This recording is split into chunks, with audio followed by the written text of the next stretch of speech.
Chapter 239. The monkey-faced eagle was also known as monkey-faced bird and grass owl. It belonged to the category of birds of prey. In the food chain, it originally suppressed the pigeon king. In addition, it had a slight advantage in attack and defense. Its speed and strength were also better than the pigeon king. Therefore, when the monkey-faced eagle was summoned, White's pigeon king could only flee in panic. The pigeon king grabbed the red magic ball and dodged in the air. It was not the monkey-faced eagle's opponent at all. Its wings were scratched by the monkey-faced eagle's beak and claws again and again. However, when its magic value dropped to a certain level due to its injuries, a bright white ripple suddenly appeared on its body. Its original injuries recovered at a speed visible to the naked eye. Its magic value was also replenished a little. This allowed it to successfully hold on until the end of the first round, and it was still circling around. White was constantly paying attention to the 30-second countdown, so he took out 2 new magic cards immediately. He bet his hope on these 2 magic cards. Remember in 1 second. https://m, VIP can't you? VIPN. The magic cards also responded to his expectations. Troll. When he saw the ugly but powerful troll on the card, White's heart instantly calmed down.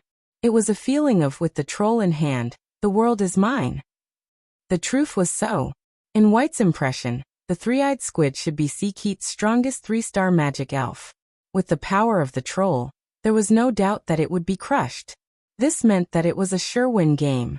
The summoning speed would crush. The magic elf would crush. How could it lose? White only calculated in his heart, and felt that it was a sure thing. Now the only thing left was to summon the troll. The cooldown of the usual summoning had already been reset. He began to summon without hesitation. Fight for me, troll. The white light flew out from the card and landed in the summoning area. Card name Troll. Type, Elf card. Level, *****. Race, subhuman. Attribute, normal. Magic power, 1200. Attack, 1500. Defense, 1400. Ultimate skill, sacrificial impact. Rage. A monster the size of a small mountain rose from the ground. The injured king pigeon immediately fled to the back of the giant monster. The monkey-faced eagle, who was in hot pursuit, was blocked by a giant monster.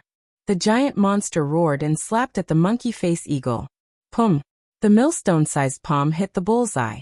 The monkey-faced eagle was directly smashed into specks of light. The monkey-faced eagle card in Seakeet's hand immediately turned gray. His expression changed slightly as he placed the monkey-faced eagle magic card on the bottom left corner of the table. Monkey-faced eagle's defeat had caused him to lose his precious flying ability.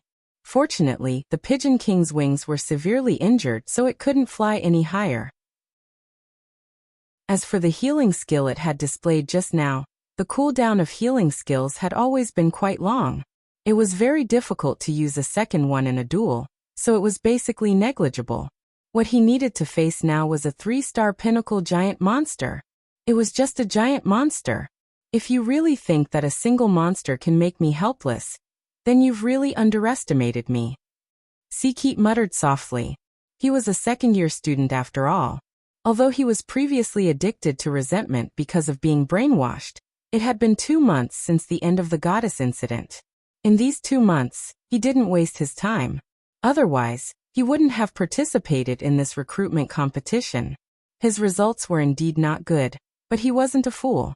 Why would he come here just to embarrass himself? After adding 2 new magic cards into his hand, Seakeet began to cast his usual summoning skills smoothly. In the arena, the giant monster that killed the monkey-faced eagle was extremely excited. Its 2 thick arms beat its chest hard, showing off its strength to its heart's content. It was said that this was the habitual behavior of male giant monsters when they were courting females. Giant monster. White stopped the giant monster from continuing to show off. Then he pointed at the 3-eyed squid and shouted, "Crush it!" Roar. With a final roar, the giant monster charged toward the 3-eyed cuttlefish. It didn't use any skills. It didn't need any. Just the suppression of strength was enough for it to crush the 3-eyed squid. The 2 sides met in the middle of the arena. The 3-eyed squid faced the giant monster that was charging towards it.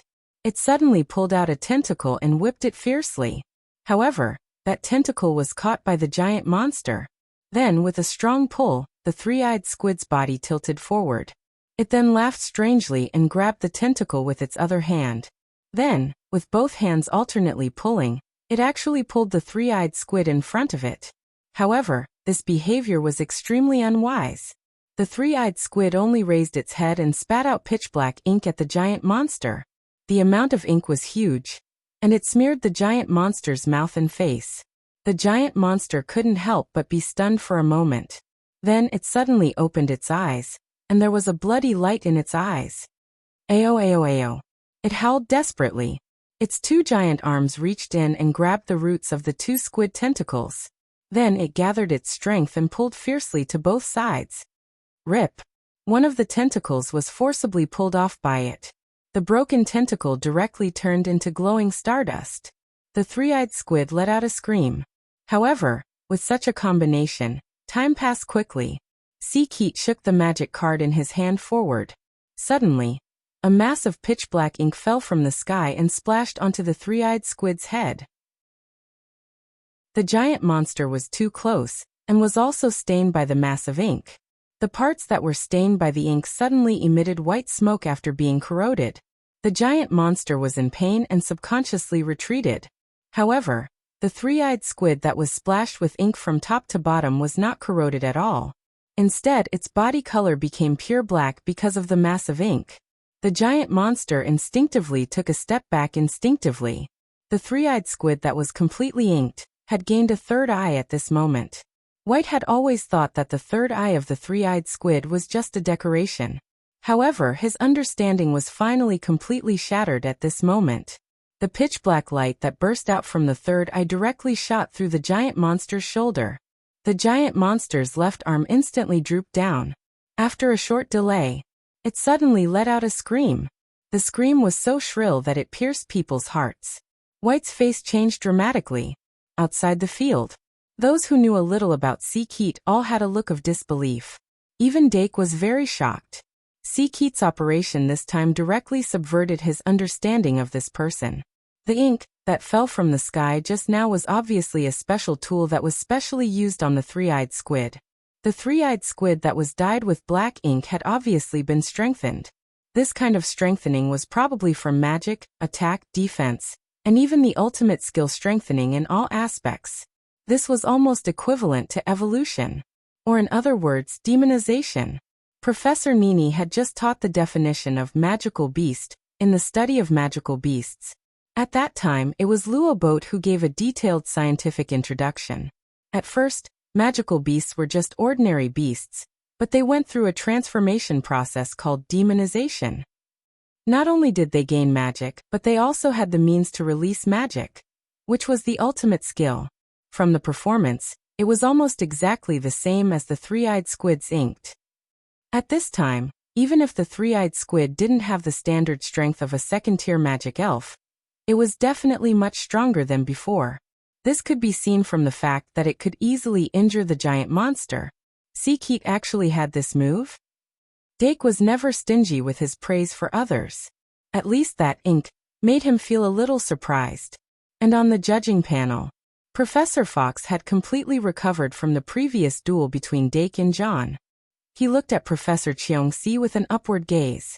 Although he didn't actually teach Seakeet any knowledge about the ink, this didn't affect the fact that Seakeet was his student. But Professor Cheong-si was thinking about other things. Her gaze stayed on White's back, revealing a trace of worry. A person couldn't always face failure. White needed a hearty victory to complete the baptism. However, he was afraid that the current duel would not be able to go smoothly. Magic summoning. After White calmed down a little, he immediately summoned the mana recovery potion and smashed it on the giant monster. The giant monster's magic value recovered 100 points, but the mana recovery potion couldn't heal injuries. It only calmed down the giant monster's emotions temporarily. Pull away. White gave instructions loudly. The three-eyed squid's change was shocking. He didn't know how many times the ray released from the three-eyed squid's third eye could be released. Pulling away was the safest way, and the three-eyed squid's whole body was already wrapped in that ink. The ink was extremely corrosive. Just now, The giant monster was just touched by the ink that was sputtered out, and a large part of its skin was corroded. The pain would only stimulate the giant monster to go crazy, but the damage caused by the corrosion would continue to consume its magic power. Before figuring out the specific effect of the ink, White didn't want the giant monster to be in danger again. However, the enemy retreated, and he advanced. Seakeet saw the giant monster retreating under White's instructions. How could she not beat the dog when it was down? The three-eyed squid instantly shot out 3 dark tentacles, one of which directly wrapped around the giant monster's neck, and the other 2 wrapped around the giant monster's legs. The ink on the surface of the tentacles made the skin of the giant monster that came in contact with it corroded until smoke came out. It endured the pain and struggled desperately. The three-eyed squid wanted to directly pull its legs apart and make it lose its balance and fall. Of course, it couldn't do as it wished. With a loud roar, the troll forcibly stood firm on its feet, and the tentacle that was wrapped around its neck was grabbed by its right hand. With the three-eyed squid's original strength, it was impossible to compete with the giant monster. As long as the giant monster grabbed the tentacle and pulled hard, it could make the three-eyed squid lose its balance. But now, the tug of the 2 sides entered a tug-of-war.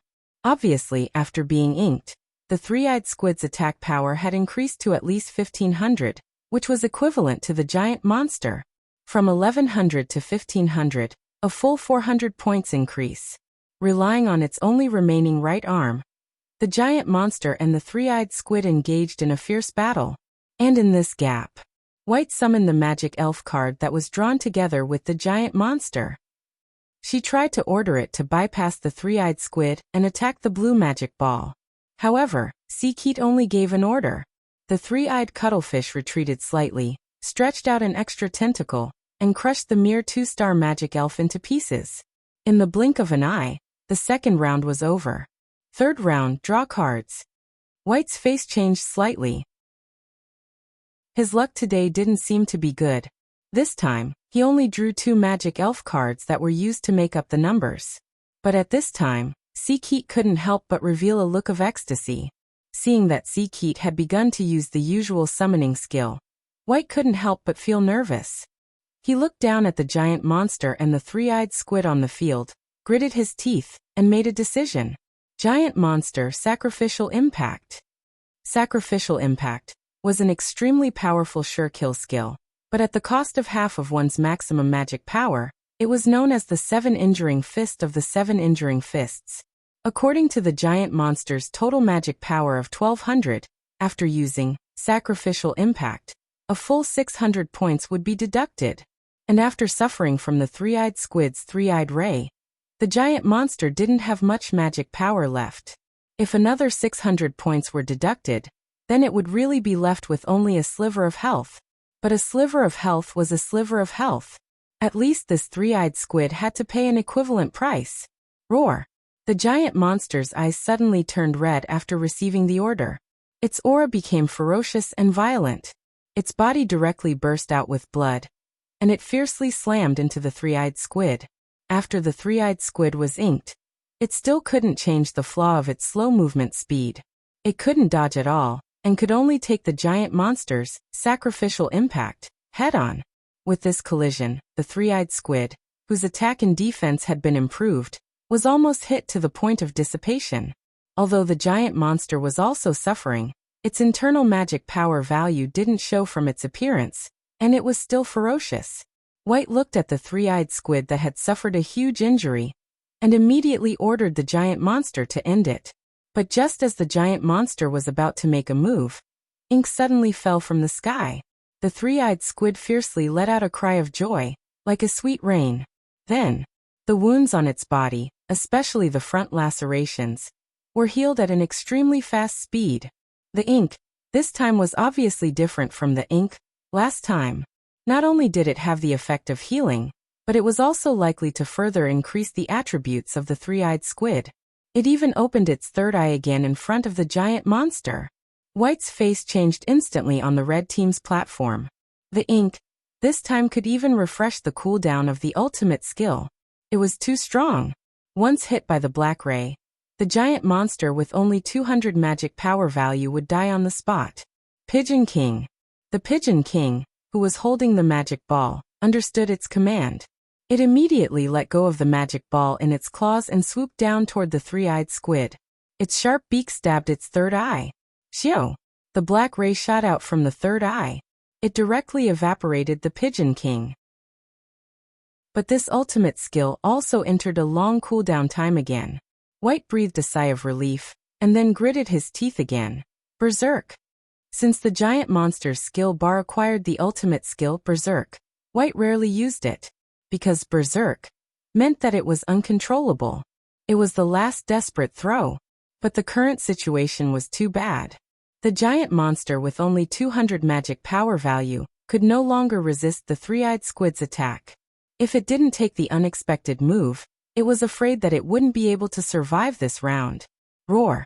The giant monster that activated the Berserk skill on its own opened its bloody mouth, revealing a mouthful of jagged sharp fangs. Before it completely lost its mind, it pounced toward the three-eyed squid. The fourth round, draw a card. White stretched his hand to the top of the deck, and his heart was a little heavy. The giant monster after Berserk not only blocked the three-eyed squid, but it also took a big bite on its body. But in the end, it still ran out of magic power and died. White, who lost his giant monster backbone, could only pin his hopes on Luminous Python. Fortunately, he drew Luminous Python in this round. The other card was Taboo Love. Extreme misfortune turned to bliss. White's spirit was lifted in an instant. He took out Luminous Python on the spot and summoned it as quickly as possible. Card name, Luminous Python. Type, Elf card. Level, *****. Race, Reptile. Attribute, Light. Magic power, 1400. Attack, 1400. Defense, 1400. Ultimate skill, Divine Light. Divine Light. The moment the Luminous Python appeared, White shouted loudly. The Luminous Python suddenly raised its head, and from the snow-white gem on top of its head, a sacred and beautiful light suddenly bloomed. The whole field was illuminated by the white light. The three-eyed squid, which did not have much magic power left, melted like water under the illumination of this divine light. At this point in the battle, the core magic elves of both sides, the giant monster and the three-eyed squid, had all left the field. But White's field still had the Luminous Python in charge, and Seakeet's field was empty. What a tough battle. White exhaled and immediately ordered the Luminous Python to attack the blue square magic ball. Before the competition, he did not think that Seakeet could be so difficult to deal with. But now he just wanted to end this duel as soon as possible. However, just as the Luminous Python crossed the dividing line, a magic elf appeared in the blue square's summoning area. Seakeet did not give up. He had 3 inks with different effects in his deck, but unfortunately the three-eyed squid was only one. In the end, it was seriously injured by the giant monster in the berserk state, and was then taken away by the Luminous Python. But in addition to the three-eyed squid, he also had other magic elves. For example, the 3-star whiteboard that he summoned at the moment. Card name, Cryptfox Roar. Type, Elf card. Level, *****. Race, Bird Beast. Attribute, Ground. Magic power, 1000. Attack, 1100. Defense, 1400. Ultimate skill, none. The giant Cryptfox Roar that lived in the crypt had shed all the hair on its body and evolved into tough scales. It was like a pangolin that covered its entire body except for its limbs and abdomen. This 3-star white card only had a decent defense value. But speaking of white cards, what was the difference between a magic elf with all its ultimate skills on cooldown and a white card? Under Seakeet's command, the Cryptfox Roar and the Luminous Python were entangled in a fight. These 2 magic elves that were naturally at odds with each other gradually became more ferocious as the battle continued. White suppressed the urge to use Taboo Love at this moment and summoned a new magic elf. However, it didn't take long for Scott to summon a new magic elf. This time, both of them summoned 2-star white cards. Following closely behind the Cryptfox Roar and the Luminous Python, they found a place to tussle. Then the next one, and the next one. White's and Seakeet's deck composition was actually very similar. Other than a few magic cards or item cards, there were only 2 options: Magic Elf card and Magic Elf card. Most of the Magic Elven cards were there to fill the deck. Once the core Magic Elf was defeated, there would only be one useless card after another left. Therefore, when the Luminous Python and the Crypt Fox Roar lost their combat power in the fight to the death, both sides could only summon the Magic Elves that were regarded as useless cards one by one. And because the useless cards were really useless, it would take a lot of effort to even perish together. Therefore, the curtains were drawn on a long and boring battle of the useless cards that had no maneuverability. White's and C. Keats' expressions changed from the initial seriousness to the final numbness. They could not say a word. The atmosphere was strange and awkward. The beginning was clearly quite intense and exciting. How did it suddenly turn into such a long and boring script? But there was no draw option in the duel. If one did not want to admit defeat, one could only place a piece one by one. In the end, no one knew how many rounds had passed. White only had the last Magic Elf, Fantasy Beast, Stag and Taboo Love left in her hands. C. Keats still had a 1-star Magic Elf card and ink in her hands. Both of their expressions changed, and they broke free from their numbness. It was finally going to end. White immediately summoned Fantasy Beast, Stag. It had been a long time since this primordial Fantasy Beast had appeared in his matches. The white stag emitted a faint glow as it stepped out of the light. It lightly stomped on the ground with its front foot. It was sacred and beautiful. Card name, Fantasy Beast Stag. Type, Elf card. Level, Race, Bird Beast Attribute Light. Magic Power, 100 Attack, 200 Defense, 100. Ultimate Skill, Light of the Soul. He was slightly slower. C. Keats' Magic Elf was also summoned. It was a water monkey that White had seen before. Card name, Water Monkey. Type, Elf card. Level, Race, Bird Beast Attribute, Water. Magic Power, 300, Attack, 400, Defense, 100, Ultimate Skill, Poison Finger Water Spray. From the data on the interface, it was clear who was stronger and who was weaker. C. Keat knew about White's Fantasy Beast, so he knew that the stag's stats were extremely low. When he summoned the water monkey, he was already confident of victory. However, White had Forbidden Love, and was also confident of victory. The two of them looked at each other at the same time. It was almost as if they were replicated in a mirror. They revealed a relieved and carefree smile. C. Keats' water monkey also burst out at that moment. The water monkey was only a 1-star, but it was extremely fast.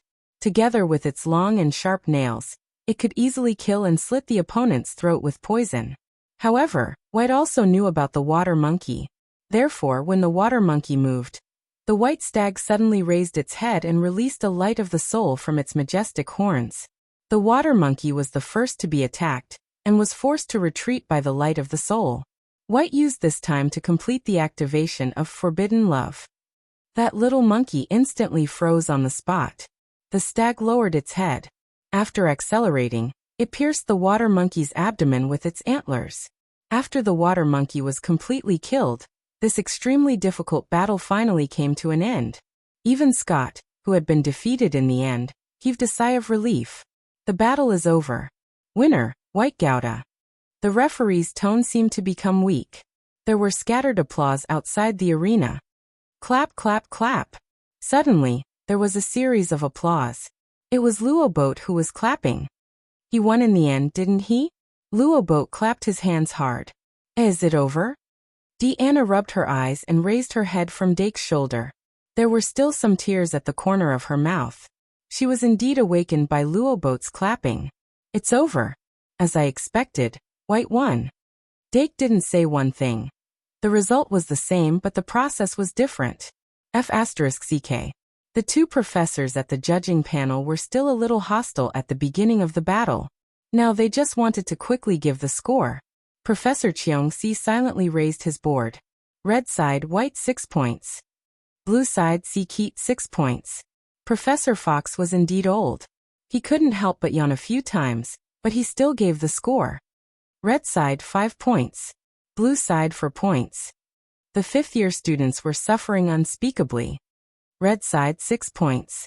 Blue side 6 points. Professor Fox's score was indeed a little strict. Even though the battle had become a battle of scrap cards in the end, Both contestants had their own shining points. As a first-year student, White's summoning speed was usually very fast. The quality of her cards wasn't bad, but she didn't have a tactical system. On the other hand, Seakeat's ink card was really creative. Her basic skills were terrible, and she didn't have a second-tier magic elven card. If she didn't work hard, she might not pass the second-year summoning exam. As for whether or not they could pass the dual club's recruitment, that would depend on their luck. After the 7th match, Dake couldn't help but close his eyes and rest for a while. Then he looked at Saraswati's match. This top student from the School of Magic had clearly improved since the last competition, easily winning a duel with a second-year student. The entire first round of the recruitment competition lasted for more than an hour. Finally, it was time for the second round. Rose had been waiting in front of the bulletin board for a long time. After the new schedule was changed, she found the schedule for number 123 and number 666, and successfully escaped before the crowd surrounded her. Thanks to Luosi's foresight, Dake and Deanna didn't have to worry about checking the schedule. They used this time to chat quietly. Dake, who had recovered his energy, was looking forward to his duel with the upperclassmen again. In the second round of the recruitment competition, Dake and Deanna were still in Venue 1. They were in the second and fourth matches respectively. This meant that Dake would be able to fight again soon.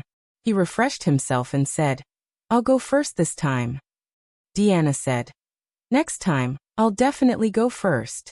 Not far away, Owen, who was standing next to the Aristocratic History Research Society recruitment sign, looked at the three people on the bench again. A short student beside him could not help but raise his head and ask, "Owen, when are you going to move out?" Owen smiled calmly and said, "No rush, I'll go now." In fact, he was going to persuade Dake after his duel, but then he was attracted by the Hero's Son competition. After all, even though the Hero's Son, White Gouda, was not in the aristocratic house, he was still a descendant of the nobles. Who wouldn't want to recruit a hero's son to their society? When the two swords of the kingdom gathered, the Aristocratic History Research Society would be invincible. But he didn't expect that he would be so sleepy after watching. He didn't even have a chance to persuade Dake Dimung. As for the societies that he tried to persuade but were rejected, he thought that it was natural. In the whole Shingmalian, only the Aristocratic History Research Society was worthy of Dake Dimung. In short, he dragged it on until the break between the matches. There was no one around Dake and the other two, so it was a good time to persuade. No, recruit them. Owen tidied his golden bangs that he was proud of and strode forward. When he arrived, he deliberately turned to face Dake and bowed with the etiquette of the nobles. "Good afternoon, Dimung." Dake looked up and said, "Good afternoon, senior." He didn't know where this came from. Owen introduced himself naturally. "We've met in the common room of the aristocratic garden. I'm Michael Owen, a third-year student, a member of the Aristocratic History Research Society." Aristocratic History Research Society? Dake only knew that there were many societies in the academy, but he didn't expect there to be such a society. Wouldn't it be better to just call it the History Research Society? They could study whatever history they wanted. Owen cleared his throat and prepared himself for a long speech. The History of Nobles Research Club focuses on the study of the rise and fall of royalty and nobles from ancient times to the present. Our goal is to learn from history and use it for the future. Every member of our society is a pillar of the kingdom's future. Wait, Dake interrupted him. So senior, you're here to recruit me into the Aristocratic History Research Society? Owen smiled mysteriously. That's right. As long as you join the Aristocratic History Research Society, you'll be at least a vice president. Of course, you'll officially join next year. Dake was surprised. Vice president directly? Owen said, yes. Your bloodline will bring you salt. Dake said, Owen immediately said, if you think vice president isn't enough, as long as you stay in the society for a year, you'll be the official president. I'm sure the current president will give up his position. Dake couldn't help but laugh. If I hadn't thought about it, I'd have been seduced by you. Owen immediately understood the meaning behind his words and was stunned. What do you mean? Dake sighed. The Aristocratic History Research Society does sound good, But I'm planning to start my own society next year, so I'm sorry. Of course, if you're interested in joining my society, I'll leave you a spot. Owen was silent. After a while, he asked again, has it been confirmed? Dake looked up. Of course. Owen shrugged. Then there's nothing I can do. But starting a new society isn't easy. If you change your mind at any time, you can come to me directly. The position of Vice President of the Aristocratic History Research Society will always be reserved for you. Dake said, thank you. Owen then turned and left. His fake smile suddenly turned into a ferocious look. But this expression changed very quickly, and in the blink of an eye, it was back to a smiling face. How was it? The short student asked casually when he saw him come back. Owen found a place to sit down and said with a smile, he said he's going to start his own society. The short student nodded. Sure enough, it's not that easy. But if he's going to start his own society, it means that he won't allow other societies to join before next year. We still have a chance, don't we? Owen said. Of course there's still a chance, and it's very likely. Short student. Ha ha ha. Owen, ha ha. Short student. Ha your head. The short man jumped up abruptly and hit Owen's head with the folded paper fan. He spat. Is this how you do things? Owen. Sorry, President. Short student. Useless trash. 4 in 1 8,600 words. Monthly votes, recommendation votes, Blade. Good night. Chapter 240. Aristocratic History Research Society. After Owen left, Dake began to think carefully. Of course, he didn't really think that this society studied aristocratic history. He didn't know which family Owen was from, but he had never seen him before. Sigh. That's right. Ever since the Valkyrie became the head of the family, the Dimming family rarely pretended to be polite. Even if they had interacted before, he might not remember. In the blink of an eye, Dark turned his attention back to the recruitment competition. The first match was actually a duel between two third-year seniors. Although they were far from being outstanding among their peers, their 2.5 years of study had given them the strength that matched the accumulation of time. Website. https://m. Vipcanshu. VIP. It was a rather exciting duel. Dake gave his evaluation. Then he stood up anxiously. It's my turn. I wonder who my opponent will be this time? If it's on the same level as these two seniors, I can enjoy myself a little more. No matter who it was, after putting in a lot of effort, they needed to receive positive feedback. Just like the little red flower reward and punishment system that Dake set for the magic elves, positive feedback would promote some of the magic elves' independent efforts. Being able to enjoy bliss in the duel was the positive feedback he chose for himself. There was no doubt. He found new joy in the duel. It's his turn again. Professor Fox, who was on the judging panel, subconsciously sat up straight. Comparison was comparison, competition was competition. In any case, Dake Dimming was the little guy with the most potential that he found in this recruitment competition. The last round ended too quickly, and there were still many things that he didn't see clearly. This time he had to watch carefully.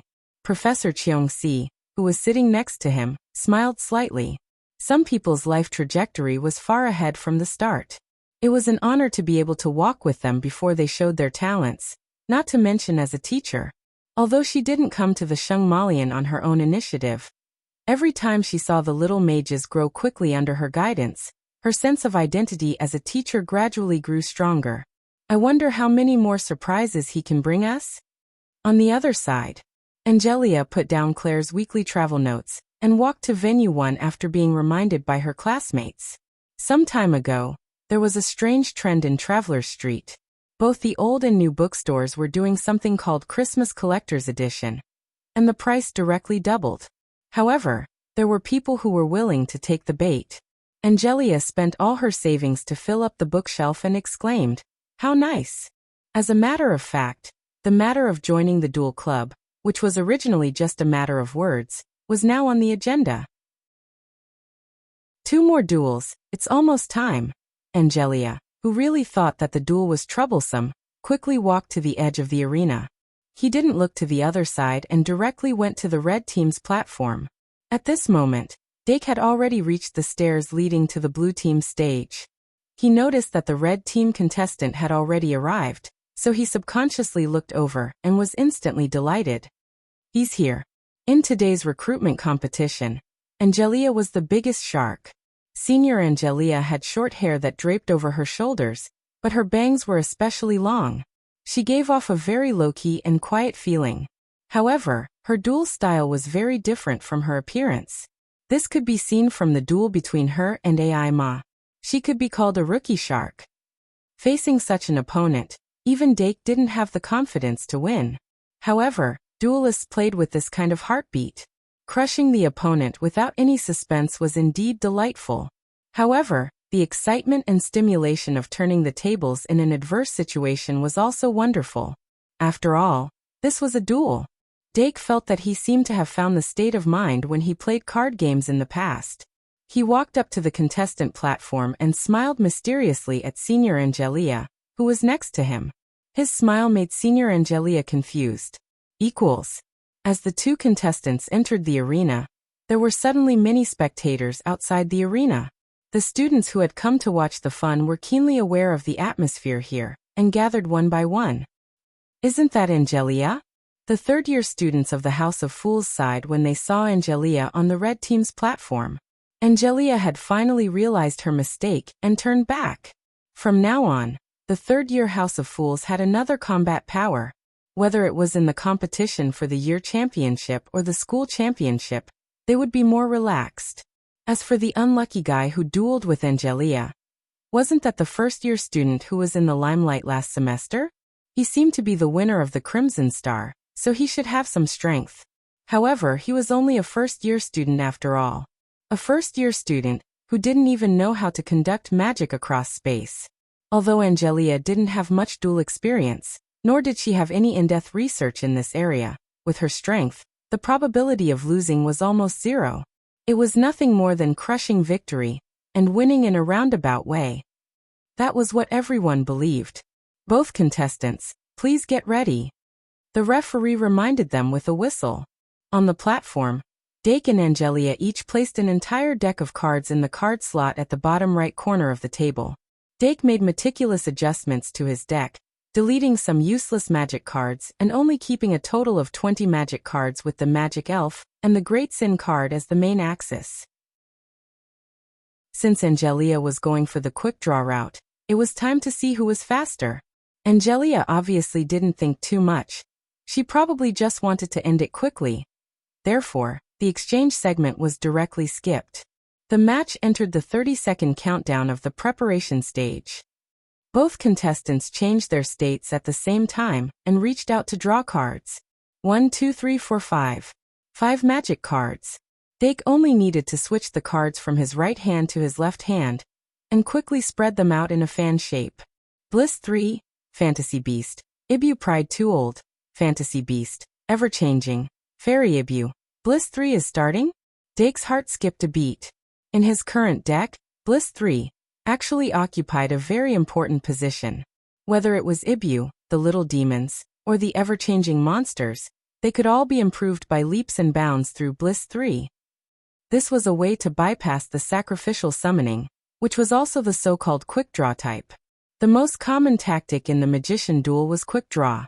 If one could summon a strong enough magic elf in the first round, they would be able to violently end the match. Instead of waiting for the opponent to draw more magic cards that could turn the tide of the battle. In the world of martial arts, only speed is unbeatable. Even if it was here, it would still work. As long as you were fast enough, you would be able to seize all opportunities. Why was the Spirit Magician faction unique? Wasn't it because they were fast enough? Dake shifted his attention to the other 4 magic cards. Ibu, ever-changing monster. Shall I choose one of the 2? Battle stage, 30 tick. It's you, Ibu. Almost at the same time as Angelia's magic elf was summoned, Fantasy Beast, Ibu and Dake's hand lit up. The summoning speed of both sides was only half a second apart, but this half a second decided who would be first. As expected, Angelia's first magic card was still that bookworm. Because he had watched AI Ma's match, Dake was already mentally prepared. He calmed himself down and let Ibu condense in front of the blue magic ball. As soon as the bookworm appeared, it flapped its wings and swooped down like an eagle. Almost immediately, it crossed the distance of 30 meters and fiercely pecked at the blue magic ball. This peck obviously had traces of a skill, and it was a skill with fixed damage. The magic value of the blue magic ball directly decreased by 100 points. 2000190 squeak. Little Ibu, who was startled, subconsciously covered its head and used its ultimate skill, crouch while holding head. The effect of crouch while holding head was very obvious. Ibu's presence was reduced to 0. The bookworm completely ignored it. After pecking, it turned around and flew back to the red summoning area. Outside the arena, Aima Métis frowned slightly and watched carefully. She really wanted to know how Dake would deal with the same situation. Would he use that golden kettle? Or something else? Aima's gaze moved to little Ibu. She remembered very clearly that Dake had summoned this fantasy beast in the last class competition, and used a special magic card to transform it into a second-tier magic elf. But after the evolution, the elf was completely out of control. Although it broke the Sphinx's shadow stomp, it ran out of the arena on its own. Perhaps that was a problem caused by the high intelligence of the elf? Aima was a little envious. But an uncontrolled elf was useless in a real battle. The first round of a magic duel was the most basic test of one's ability. Duelists would be especially focused during this half a minute, and they would be able to unleash their best state. Every minute and second was calculated with precision. Angelia's bookworm used its ultimate skill, Worm Suck, and absorbed 100 points of magic from the blue magic ball's life enchantment. Then, it borrowed the 100 points of magic power and successfully triggered another core skill, Infinite Library. Under the effect of Infinite Library, the bookworm created a replica with 100 points of magic. The replica had 100 points of magic, 0 attack and 0 defense, but 2 stars. It could be sacrificed. Sacrificing 2 2-star magic guide fairies could summon a 4-star magic guide fairy. After the cooldown of the summoning spell was over, Angelia began to prepare for the sacrificial summoning spell. Once the bookworm had created a duplicate, she immediately performed the second half of the sacrificial summoning spell. Following the successful use of the sacrificial summoning spell, a blazing white light shot out from the magic card in her hand to the ground. The bookworm and its replica turned into light at the same time, and merged with the white light from the magic card, forming a complicated and mysterious sacrificial summoning spell. From the sacrificial summoning array, another 4-star magical guide sprite emerged. It's not the same one. Aima was a little worried outside the arena. She felt a little anxious about the fact that she didn't have a 4-star magic elf. But the corner of her eye twitched, and she suddenly noticed that the magic beast in the blue summoning area had completed the ultimate transformation. No, the transformation had already been completed before Angelia's 4-star magic guide fairy was summoned. Dake is faster than Angelia. Aima's heart skipped a beat, and she immediately realized that the transformed magic elf wasn't Moon Ibu, who had appeared in the class competition. It was Fairy Ibu, who was pink and cute. Me Heartsuit, Ibu was very satisfied with its own evolution. Compared to the out-of-control Moon Ibu, Fairy Ibu's evolved form was what it wanted. A pink appearance that suited a young girl's heart, a skin that was smoother than that stinky thing at home that bullied it because of its evolved form, and a ribbon that was even cuter. In short, every part of it was cuter than that. As it thought about it, Fairy Ibu suddenly puffed up its cheeks, feeling angry. Why did it need the help of the Great Sin card to evolve? If it studied diligently, would it be able to change this situation? Card name, Magic Beast Fairy Ibu. Type, Elf card. Level, *******. Race, Bird Beast. Attribute, Fairy. Magic Power, 1900. Attack, 1700. Defense, 1300. Ultimate Skills, Fairy Skin, Deafening Sound, Destructive Ray, Cough. Sensing that its darling's mind seemed to have drifted outside the arena, Dake hurriedly coughed as a reminder. Fairy Ibu abruptly focused, and saw that the opposing magic guide fairy had already pounced over. It was a magic guide fairy in the shape of a lion, but it wore a pure white mask on its face, revealing only its eyes, nostrils, and a finger-wide slit in its mouth. As the king of the forest, the lion's teeth and claws were its most powerful weapons. But the mask sealed its fangs. This made it less domineering, but more sinister. Continuing Angelia's usual style, this face-changing lion was extremely fast. In the time it took to be distracted, it had already arrived in front of it. But Fairy Ibu suddenly took a step forward, its small mouth suddenly cracking open. And then an extremely terrifying roar came out. Roar. Originally, the roar of the forest should have been the Lion King's play, but now the two characters had switched roles. Fairy Evie's thunderous voice boomed out, even affecting the duel next door. The entire stadium reverberated with the sound. The spectators closer to the arena hurriedly covered their ears, but the sound still lingered in their ears. The vibrations in the air that accompanied the loud roar made the face-changing lion's fur shake. Its pouncing body suddenly froze, and then it was violently blown away. Its magic power plummeted. The face-changing lion rolled a few times on the ground before standing up again, the mask on its face suddenly turning yellow. An angry and irritable aura suddenly spread out. 2 in 1, 4,100 words. In the last 30 hours of October, I wrote 25,000 words. I haven't recovered yet. After eating, I'll write another chapter today to make up for yesterday's. Begging for votes. Chapter 241. Card name, face-changing lion. Type, sprite card. Level, asterisk asterisk asterisk asterisk. Race, bird/beast. Attribute normal, magic power, 1500. Attack, 1500. Defense, 1500. Ultimate skill, face-changing white, black, yellow, red. On the red team's platform. Remember the URL. VIP Kanshu. VIP Angelia held the magic card in her hand, a trace of astonishment in her eyes. Dake's summoning speed had already surprised her, but what surprised her even more was the extraordinary method of turning a first-tier magic guide sprite into a second-tier magic guide sprite. I actually lost in the summoning of a 4-star magic guide sprite, she muttered to herself, and then a faint smile appeared on her face. Interesting.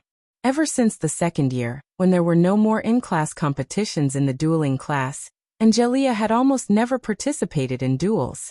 She hadn't felt this way for a year and a half. But there was a price to pay to arouse her interest. Face-changing lion yellow face. She gave the order. The face-changing lion's mask instantly turned from white to yellow.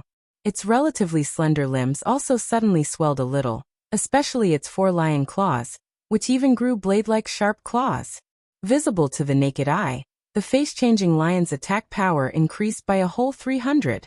Attack, 1,500 1,800. White face was cunning, increasing its speed. Yellow face was irritable, increasing its attack power. From white face to yellow face, the face-changing lion's speed returned to normal, but its attack power increased. It leaned forward fiercely, its 2 claws clawing the ground, boiling with anger. Then it once again pounced toward Fairy Ivan. At this time, the face-changing lion's basic attack power was already higher than Fairy Ivan's.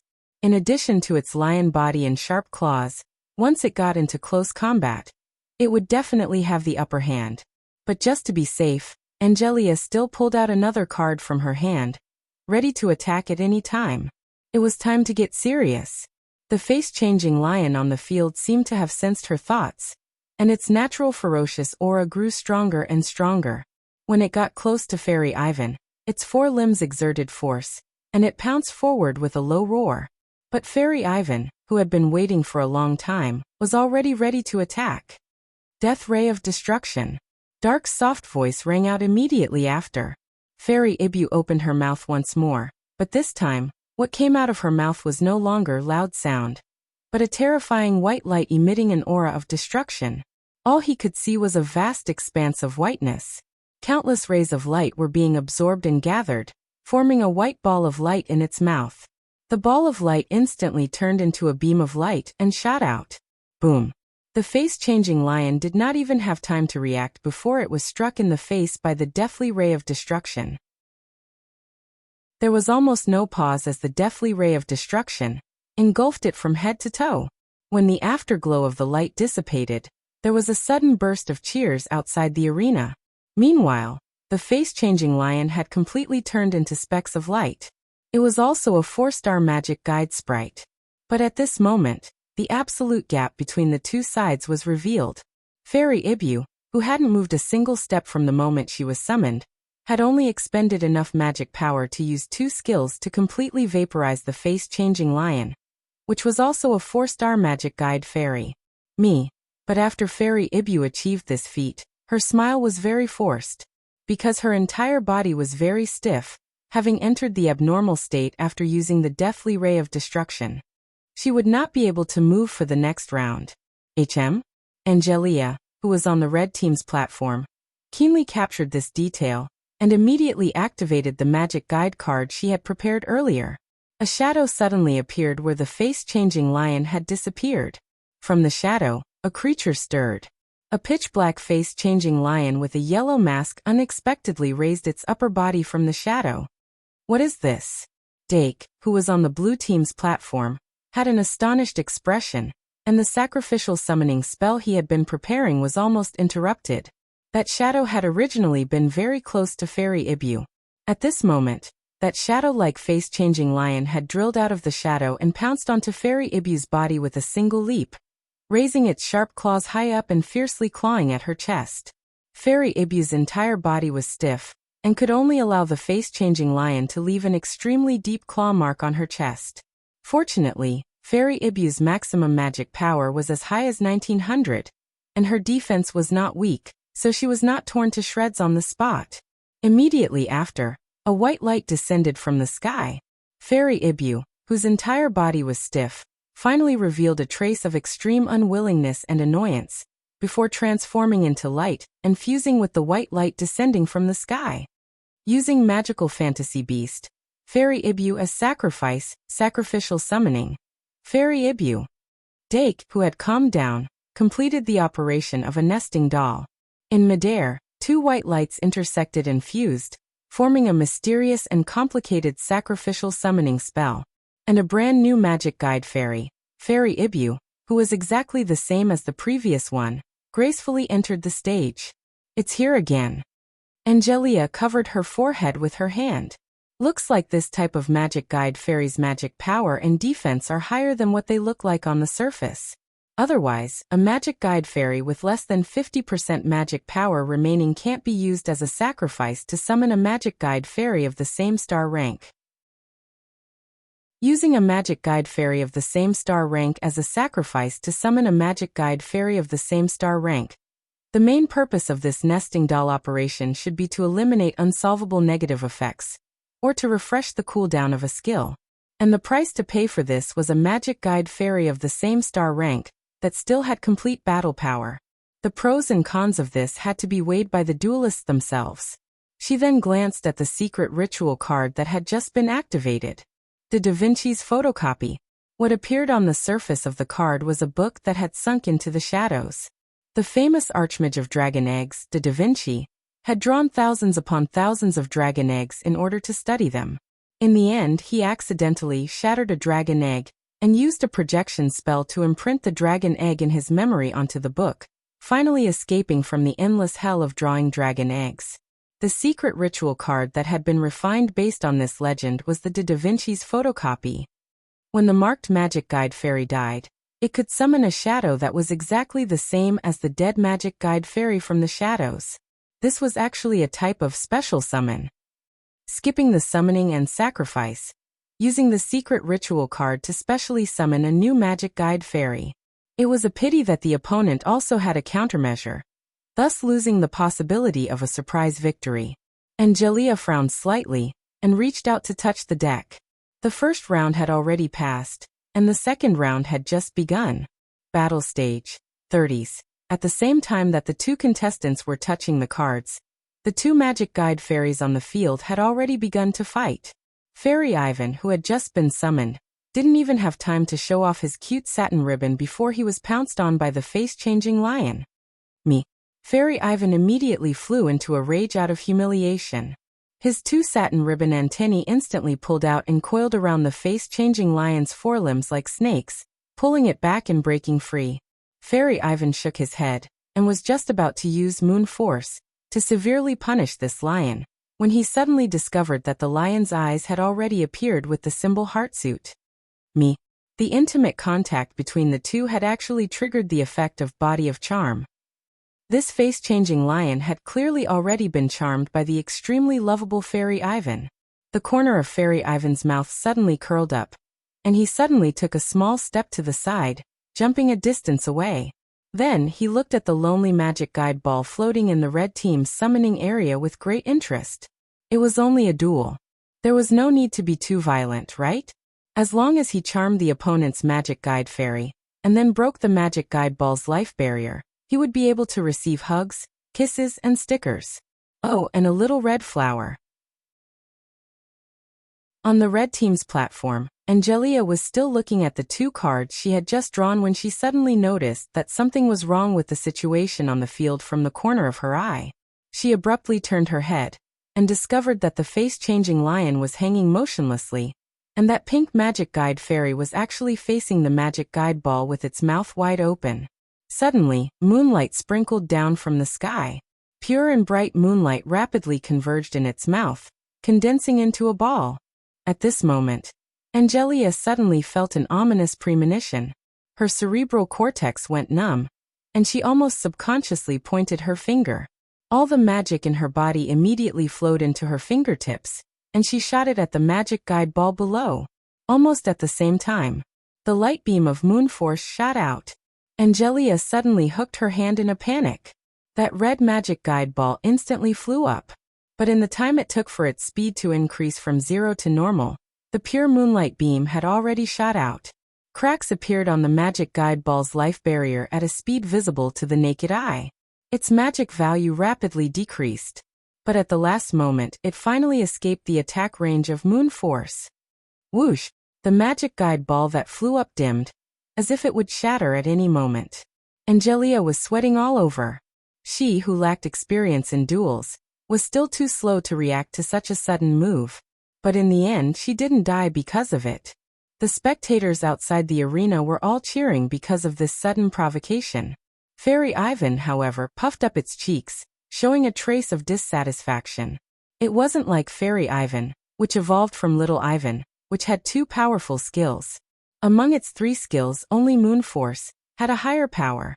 After this move, only the weaker, Bewitching Voice was left. If it wanted to continue fighting, it would have to use its claws and teeth. But how could such a cute and elegant magic guide fairy use its claws and teeth to kill? Fairy Ivan fiercely shook its head, and used its ribbon to bind the face-changing lion even more tightly. Then it turned around, and with its head facing the ground, it fiercely hammered the ground. Face-changing lion red face. The face-changing lion in the bewitching state instantly changed its face. Its originally yellow mask turned red. Red face loyal straight, defense increased. Defense. 1,500-1,800, as its skull hardened. The sound of its head hitting the ground became even crisper. Boom. Dake, who was on the blue platform, revealed a surprised expression. It can still change its face under the bewitching state? Could it be that the mask is an agitated prop? It can even change according to the Archmage's voice? Before he could think further, Angelia on the opposite side had already issued the next order. Face-changing lion black face. Black face fierce wit, magic power increased.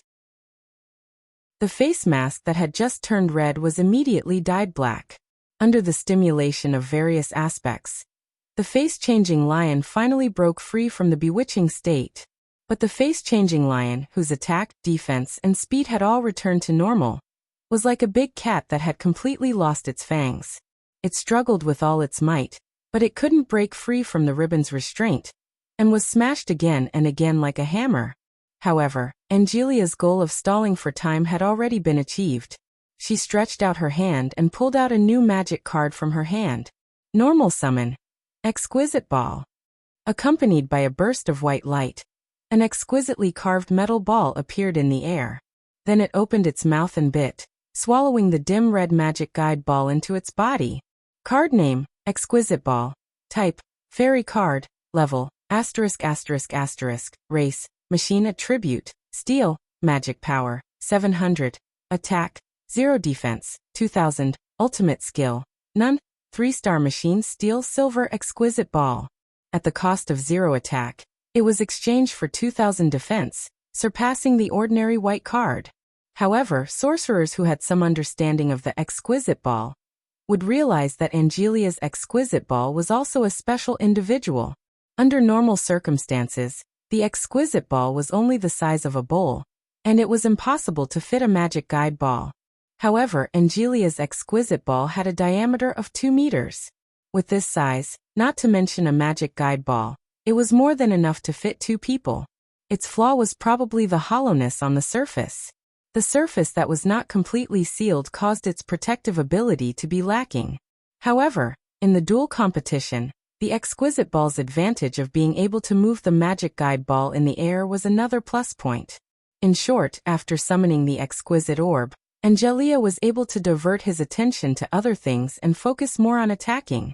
She glanced at the remaining 3 magic guide cards in her hand and sighed slightly. This duel took longer than she had expected. On the other side, Dake also had 2 new cards in his hand. Curse Cage, Little Evil Magical Beast, Greed 2. The moment he saw the cards in his hand, Dake's heart sank. These 2 magic guide cards could not bring about any substantial changes. Now his combat power was only left with Fairy Ibu in the arena. If Angelia made another move, it would be difficult for him to deal with it. Let's summon the Little Evil Magical Beast first. With 1 more magic guide spirit, there would be more possibilities.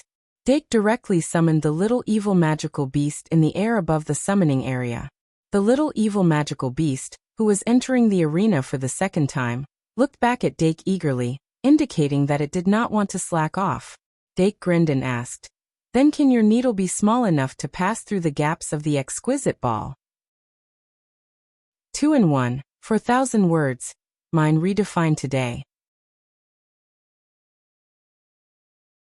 Chapter 242.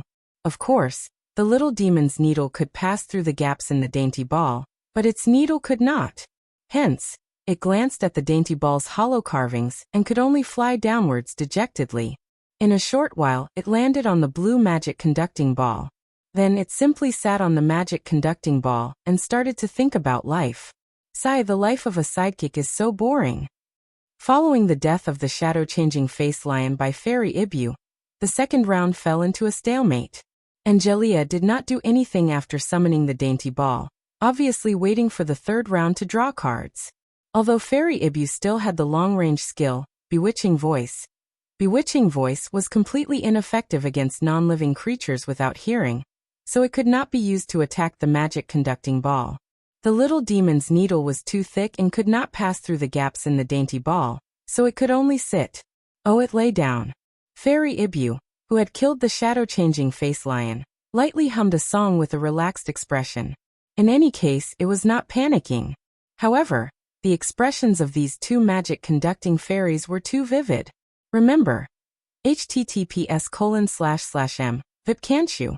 VIP. Most of the first-year students were used to the high intelligence of these magic-conducting fairies, but the eyes of the upperclassmen who occasionally came to take a look were twitching. On the judging panel, Professor Fox's mouth twitched. He finally understood why Professor Cheong-si thought so highly of this Valkyrie's son. When the second round was about to end, Dake stared at the 2 Great Sins 2 cards carefully, but in the end he did not activate them. Using any Great Sins 2 card could turn the little demon from a 1-star to a 2-star, but among his remaining magic-conducting fairies, most of them were 3-star and 4-star. If he could not use it to summon a 4-star magic-conducting fairy, because it became a 2-star magic-conducting fairy, then he would be asking for trouble. Therefore, waiting for the third round to draw a new magic-conducting card before making a choice was a more conservative choice. Dake, who had already placed his finger on the deck, immediately drew 2 new magic-conducting cards the moment the round changed. Trash Slime, Diru Beast, Woo. Dake's eyebrows twitched, and he immediately activated Pride Too Old. His reaction was faster than Angelia's, and this time, he activated it faster. The dark golden ball of light that flew out from the card surface drilled into the head of the little devil beast in the blink of an eye. The little fiendish beast lying on the blue magic conducting ball suddenly glared and jumped up. The Pride emblem on his forehead flickered with red light. My little, The little demonic beast hurriedly covered its mouth, and then felt a trace of humiliation towards its conditioned reflex. He could not reveal that he could speak in front of outsiders. This order had become a conditioned reflex. It raised its head abruptly, and an almost tangible arrogance overflowed from its eyes. With a flap of its wings, it flew towards the exquisite ball in the sky. Oh, greater than over equal to Chu. Oh, today, I, the little demon beast, will single-handedly obtain victory and prove who is the true king. Come back. An indifferent voice suddenly came from the back of its head, causing the little demonic beast's body to stiffen. Then, it revealed an aggrieved expression, but it was immediately replaced by stubbornness. However, no matter how stubborn its expression was, it could not betray the honesty of its body. The enchanted fairy couldn't go against its master's orders, so it could only return obediently. But at this moment, Angelia finally summoned a new enchanted fairy. It's over.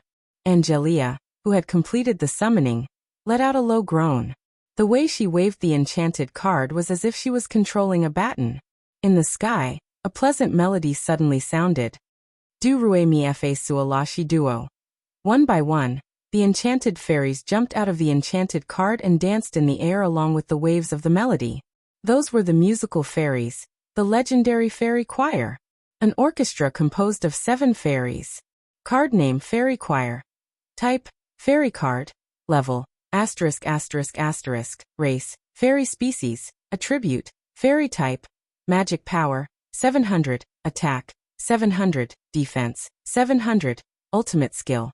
Chime Chorus, Fairy and Little Fairy had a difference of 1 word, but they were creatures of 2 different lineages. Little fairies belonged to the subhuman species, more inclined towards humans. Fairies, on the other hand, were fantasy species, and even more in human existence. Legend had it that little fairies were hybrids of fairies, humans, and fairies. But that was only a legend, because no one could verify it. The 7 fairies of the fairy choir were each less than half a human's height. They wore strange clothes that showed their individuality and strangely shaped hats. Their heads took up 1/2 of their height. Big heads, big brains, pointy ears, and hooked noses. After looking at them for a long time, they looked a little ugly. After they were summoned, they held hands and danced around the exquisite ball. Of course, that was not the prelude to the ultimate skill, but just a pattern of behavior. As a 3-star enchanted fairy, the fairy choir was a whole. If one fell, all would fall. And if one rose, all would rise. Dake had a little understanding of this type of enchanted fairy. He knew that they were very rare and precious. For example, this fairy choir only had 700 points in magic attack and defense, but with 7 fairies, it could deal a total of 4,900 points of damage to the Arcanite ball when the opponent wasn't defending against it. This would be very useful at certain times. Of course, the weakness of this type of enchanted fairy was also very obvious. Their 3 sizes were generally not high, so it was very difficult to break through the defense of an enchanted fairy that had 3 sizes higher. In essence, they were not very threatening enchanted fairies. However, when this fairy choir appeared in senior sister Angelia's hands, Dark had an ominous premonition. He looked on with some worry, but his own rhythm did not slow down. After the cooldown of the usual summoning spell was over, he immediately summoned the trash slime. The little trash slime landed on the blue square enchanted ball with a plop. Then it raised its head slightly and stared at the fairy choir in the air together with Fairy Ivan. Watching them dance and sing rap, it was very uncomfortable. Fairy Ivan had already changed the tune of the music floating in the air, and continued to hum. Then unexpectedly, a little bit of the bewitching voice was mixed in with the song. So suddenly, one of the fairies in the fairy choir bumped into the exquisite ball. The fairies on both sides hurriedly supported it, and there was a burst of gee gua gua. Fairy Ivan looked at this scene and revealed a mischievous smile. Of course, this small episode could not affect the overall situation. While the fairies were confused, Angelia had already used the usual summoning spell to activate the next enchanted card. Special enchanted card. Great Liberation. Boom. A huge firework suddenly appeared in the middle of the 7 fairies, and the firework formed the three words Great Liberation. The music floating in the air suddenly changed, and became a mighty marching song. The fairy who bumped into the exquisite ball suddenly raised its head as if it was a conditioned reflex. Then it put its feet together, straightened its back, poked its hand on its head, and looked straight ahead. Salute! The other fairies were relatively ignorant. But when the song reached the climax, their eyes suddenly changed, and they stood up straight and saluted together with the fairy. Pum! The Great Liberation in the air exploded. The 7 fairies suddenly cheered excitedly, and the strange clothes on their bodies changed into various kinds of clothes in the blink of an eye. Some wore a suit and picked up a briefcase. Some changed into a small skirt and tied a bow. Some put on casual clothes and a laced hat. Some changed into a student uniform and carried a small school bag. The 7 fairies all received the Great Liberation, and each fairy became an independent individual. The eyelids of the 2 professors at the judging panel twitched. Given their experience, of course they knew what that really meant. But they had never thought that this girl, who wasn't really outstanding among the third-year students, would actually be able to make a magic card of that level. The layman watched the show, while the expert watched the skill. This enchanted card, even in the professor's collections, was extremely precious and precious. Most of the audience outside the arena did not understand. Even Dake on the blue player's platform could only catch a glimpse of it based on his previous guess. But the time for this round was too tight, and he did not have time to think about what this meant. He could only continue to use his summoning spell with all his might. At this time, he only had 3 cards left in his hand. Diru Beast, Greed 2 Fantasy Beast, Ever-Changing Monster. In the 15th second of the third round he successfully summoned Greed 2. A person's energy and magic power were limited. Duelists in an enchanted duel could not always use every minute and every second effectively. Dake could only say that he had already tried his best. With the activation of Greed 2, the trash slime lying on the blue square enchanted ball also changed from a 1-star trash slime to a 2-star Greed Slime Eye, just like the little evil beast. But other than the change in form, it was still useless. Its 3 dimensions of attack and defense were 0, so it could only be used as a treasure detector. Then another 3.5 seconds. Dake began to summon Diru Beast with all his might. Almost at the same time, on the opposite side, Angelia also began to summon the 3rd enchanted card of this round. Both of them were using the sacrificial summoning spell. In this aspect, Angelia only maintained a speed that was slightly faster than the second-year assessment standard. But Dake had not reached that level. Therefore, Angelia completed the sacrificial summoning spell faster than him. 1, 2, 3. The 7 release sprites, starting from the red sprite, turned into light one by one. Until now, Dake had already confirmed his guess, but he did not dare to be distracted. The audience outside the arena had already exclaimed. The scene in front of them was completely different from what many people had expected. Under normal circumstances, if the sprite choir was offered as a sacrifice, the 7 sprites would turn into light together. This meant that the sprite choir was a single entity and existed as a single sacrifice. But now, one by one, they turned into light and rose into the sky, which meant something else. What level is the enchanted fairy being summoned? When the 5th sprite turned into light, someone finally could not hold back. Dake's enchanted fairy is at most a 4-star, right? The first-year students were still hoping that Dake could win glory for their year, so they could not help but feel a little anxious at this time. Especially AI Ma, who had suffered a crushing defeat before, could not help but feel nervous. Deanna, who was stuck to Luosi, even forgot to chew the milk candy in her mouth. But immediately after, the 6th sprite turned into light.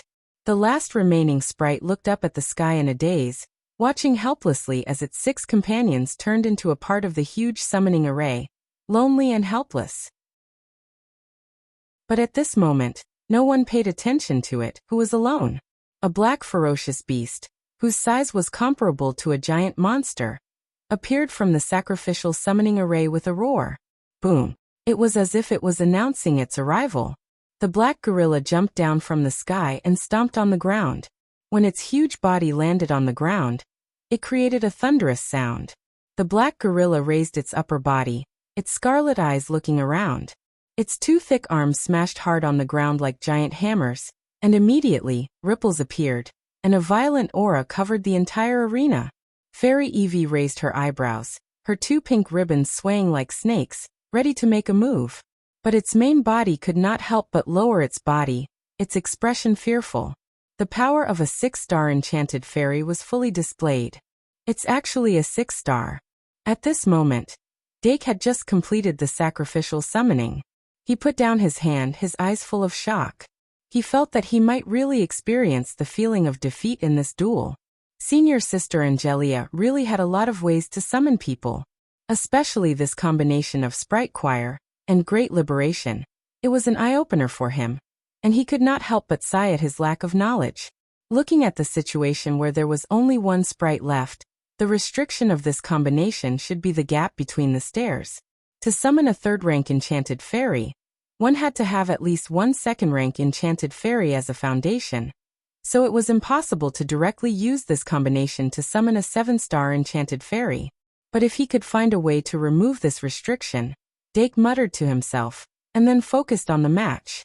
In order to summon Diru Beast, he used a total of 5 enchanted cards, using a 2-star Little Devil Beast and a 2-star Greedy Slime Eye as the sacrifice to finally succeed. For this, he almost skipped the entire 3rd round. The rhythm of both sides clearly slowed down, and Angelia was not in a hurry to let the Black Gorilla attack. In the blink of an eye, it was the 4th round. The Diru Beast, which had just appeared, felt the irritable aura of the Black Gorilla. The fur on its tail stood up, and its expression was unprecedentedly serious. Dida. The sound of the round changing became the opportunity to blow the battle horn. Go. Angelia's voice gradually became louder. That Black Gorilla fiercely hammered its chest, making a drumming sound. When it let go of its hand, it suddenly opened its mouth, and a terrifying beast roar came out. Roar. Writing 100 million points slow, sorry XDM, 6 o'clock in the morning one Tong must shout, at a chapter. Chapter 243. Card name, Overlord Gorilla. Type, Sprite card. Level, Race, Bird Beast. Attribute, Normal. Magic Power, 2100. Attack, 2800. Defense, 2300. Ultimate Skills, Overlord Roar, Black Gorilla Hammer. The Black Gorilla with muscles like a boulder made Dake think of a certain King Kong. Website, https://mvipcanchu. VIP. His heart tightened, and he saw the Black Gorilla suddenly open its huge mouth, and the roar was deafening. There was a magic shield on the contestants' stage, so they were not hurt by the sound waves. But the Dilu Beast and Fairy Ibu on the ground were blown back by the strong wind produced by the roar. The hair of the 2 magic guide sprites stood up, and the strong wind carried the ferocity of a fierce beast, and a fierce and overbearing pressure pressed down. Ultimate Skill, Overlord Roar. If the Dilu Beast and Fairy Ibu didn't have one of the great sins as a foundation, they would have been shaken to the point that their spirits were dispirited, their bodies were frightened, and they would have curled up in a ball, trembling. But their strong minds and the foundation of the great sins allowed them to withstand this spiritual pressure. The Dilu Beast's resistance was aroused, and a thunderous anger was born from the bottom of its heart. The power of the divine holy ring flowed through its body. The Dilu Beast's magic attack and defense exceeded the stars, reaching 2000, 2400 and 1500. Although it was still lower than the 6-star Overlord Gorilla, the difference between the two was only 1 star. This was not to the point where it could not move. Mia. The Dilu Beast roared angrily, and it actually went against the wind, dragging its right paw all the way. The Black Gorilla angrily looked at the white cat coming against the wind, but the corner of its mouth drew back, revealing a trace of a sinister smile. The difference between the two was too big, whether it was in terms of size or numbers.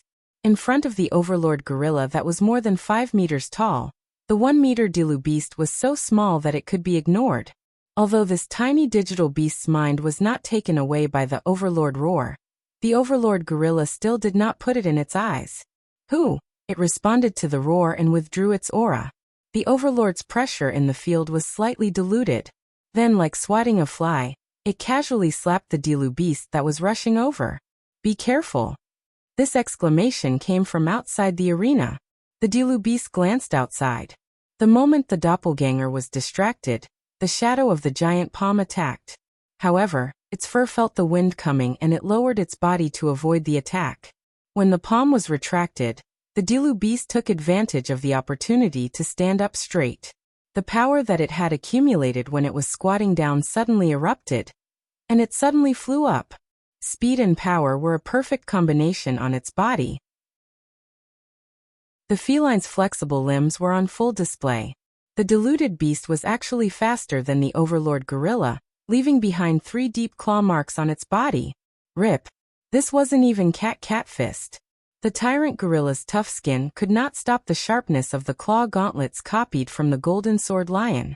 The Diru beast's attack was successful.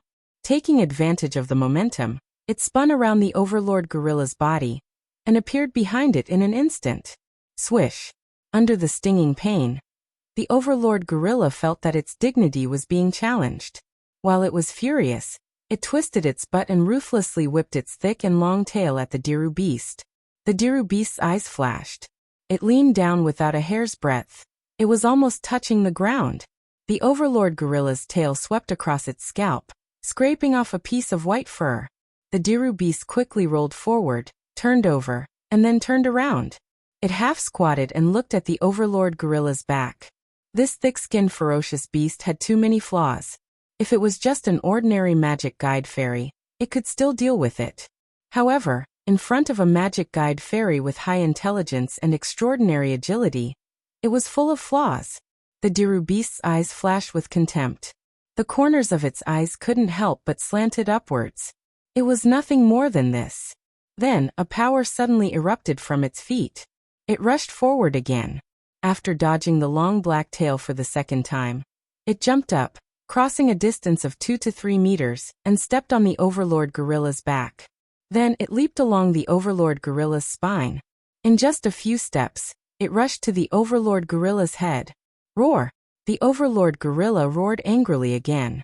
Unfortunately, without the support of a sure-kill skill, the spiritual pressure of this roar couldn't have any effect on the Diru beast. When it reached out its hand to slap its head, the Diru beast had already used cat fist on the back of its head. The 3 lion claws on the claws were like sharp blades, completely tearing apart the thick and tough fur. A scratch deeper than before appeared on the back of the overlord gorilla's head.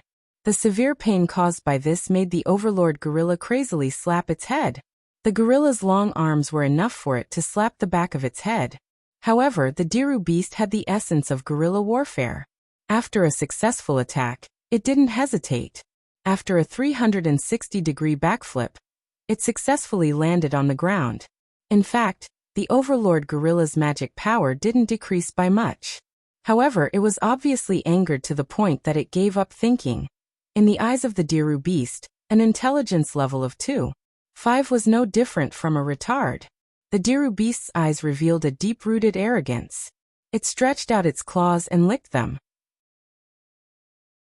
Seeing the overlord gorilla turn around after being angered, it only assumed a posture of accelerating at any time. Black Gorilla Hammer. A clear and melodious voice suddenly sounded. On the platform, Angelia finally couldn't help but give an order. At this time, the corners of her eyes were crazily twitching. If everything that had happened before was still barely acceptable, then this one-sided battle between a 4-star magic guide elf and a 6-star magic guide elf had caused her to completely lose her mind. In the textbooks of dueling classes, it had never been taught that a 4-star magic guide elf could suppress a 6-star magic guide elf without any external support. If a 4-star magic guide elf was stronger than a 6-star magic guide elf, then what was the point of the difference in star level and the difference in the 3 measurements? Of course, there was a point. However, under the surface of the 3 measurements, the magic guide elf still had hidden elements such as speed, reaction, smell, hearing, and even intelligence that couldn't be ignored. The Diru beast's speed and reaction were definitely higher than average, and its intelligence was even higher. The difference between the 2 sides was definitely not as big as what was shown on the surface. If a comparison had to be made, the Diru beast was like a character in the hands of a player, and the Overlord Gorilla was a boss whose level and attributes were above the player. The final outcome depended on the player's skills. The Overlord Gorilla furiously raised its arm, and a pitch-black light formed a cylindrical black block on its forearm, fiercely smashing it towards the Diru beast. However, when the Diru beast raised its arm and charged up its sure-kill skill, it had already begun to move. When the black gorilla hammer hit the ground, the Diru beast had already accelerated. Divine skill, quick dodge, automatic version. Chapter 244. Amidst the earth-shattering hammer strikes, the light white cat shuttled back and forth like a ghost. The Conqueror Gorilla's attack power was as high as 2800, and every strike could cause fatal damage. It was like a dancer on the edge of a blade, walking on the edge of life and death. If it was not careful, it would fall. But there was no what if in a duel. Obstacles. There was more urgency in Angelia's voice. She waved the magic spell card in her hand. With the activation of obstacles, the air around the Dilu beast suddenly froze, and air bricks appeared one after another. Invisible air bricks, magic spells that obstructed the path. The Dilu beast's beard trembled, and it felt the change in the surrounding environment from the flow of the wind. Remember the website, MVIP can't you? VIP. It abruptly stopped and threw a punch forward. Boom. One of the air bricks instantly shattered. However, the Overlord Gorilla that had turned around finally seized this opportunity. The huge black gorilla jumped up and stomped on the Dilu beast with its hands on its knees. The Dilu beast was instantly covered by a shadow. But when the audience was shocked, its body suddenly disappeared. It then appeared 3 meters in front of the Conqueror Gorilla, and successfully avoided the Conqueror Gorilla's Mount Tai. And the air bricks created by obstacles were crushed by the Conqueror Gorilla's stomp. Dake put down the blink spell in his hand, and there were only 2 cards left in his hand. Magic Beast, Ever-Changing Monster, Hawkman Wrestling. The 4th round was over in the blink of an eye, and the overly intense battle made it hard for people to breathe. In order to help the Dilu beast avoid the fatal attack at the critical moment, Dake did not even have the time to summon other magic spirits. Tick. The 5th round began. Both sides drew cards again. Dake's hand expanded to 4 cards, and Angelia's hand expanded to 5 cards. Dake's deck only had 7 cards left. Angelia's deck still had many cards. Dake looked at the magic card in his hand. Magic Beast, Ever-Changing Monster, Hawkman Wrestling, Bliss 3 Moon Ball Sea Lion. There were still cards left in the deck. Sad Face 1, Kettle 2, Pride Eye 3, Pride 2 New, Blink Curse, Milk Jar, Energy Potion, Silence Potion. Dake, who had lost the favor of Kettle, was in a tough battle. While the Dilu beast and the Overlord Gorilla were fighting, his thoughts quickly turned. The deluded beast's seemingly fierce battle didn't actually cause too much damage to the Overlord Gorilla. With Angelia's interference, the deluded beast's difficulty in defeating the Overlord Gorilla was no less than defeating the Overlord Gorilla in this wolf. Therefore, the illusory beast, Ever-Changing Monster, in Dark's hand became his biggest trump card. Fantasy Beast, Ever-Changing Monster, and Bliss 3 Moon could upgrade the Ever-Changing Monster to 4-star, which meant that it could transform into Angelia's 2nd-tier magic guide fairy. However, the problem of losing control still needed a new Great Sin card to solve. In other words, he had to choose between Pride Eye and Pride 2 New. Next round. Dake's eyes flashed. While preserving his hope, he finally summoned the Hawkman Wrestling. At the beginning of the 5th round, the Hawkman Wrestling might not be able to peck the exquisite orb, but casting Feather Dance at the crucial moment might have a miraculous effect. Moreover, he couldn't tolerate the existence of Angelia's last fairy. A 1-star fairy and a 3-star exquisite orb were the sacrificial offerings for the 4-star magic guide fairy. Once Angelia drew a 4-star magic guide fairy card, the situation would become even worse. Hawkman Wrestling, I'm counting on you. You. The Hawkman Wrestling suddenly spread its wings and flew high. Every time it appeared in a duel, it would be able to make it excited. However, it was a pity that this time, there was no room for it to display its abilities. However, no matter how proud a warrior was, it wouldn't reject a group order. At this moment, it turned into a hunter and hunted down that weak fairy.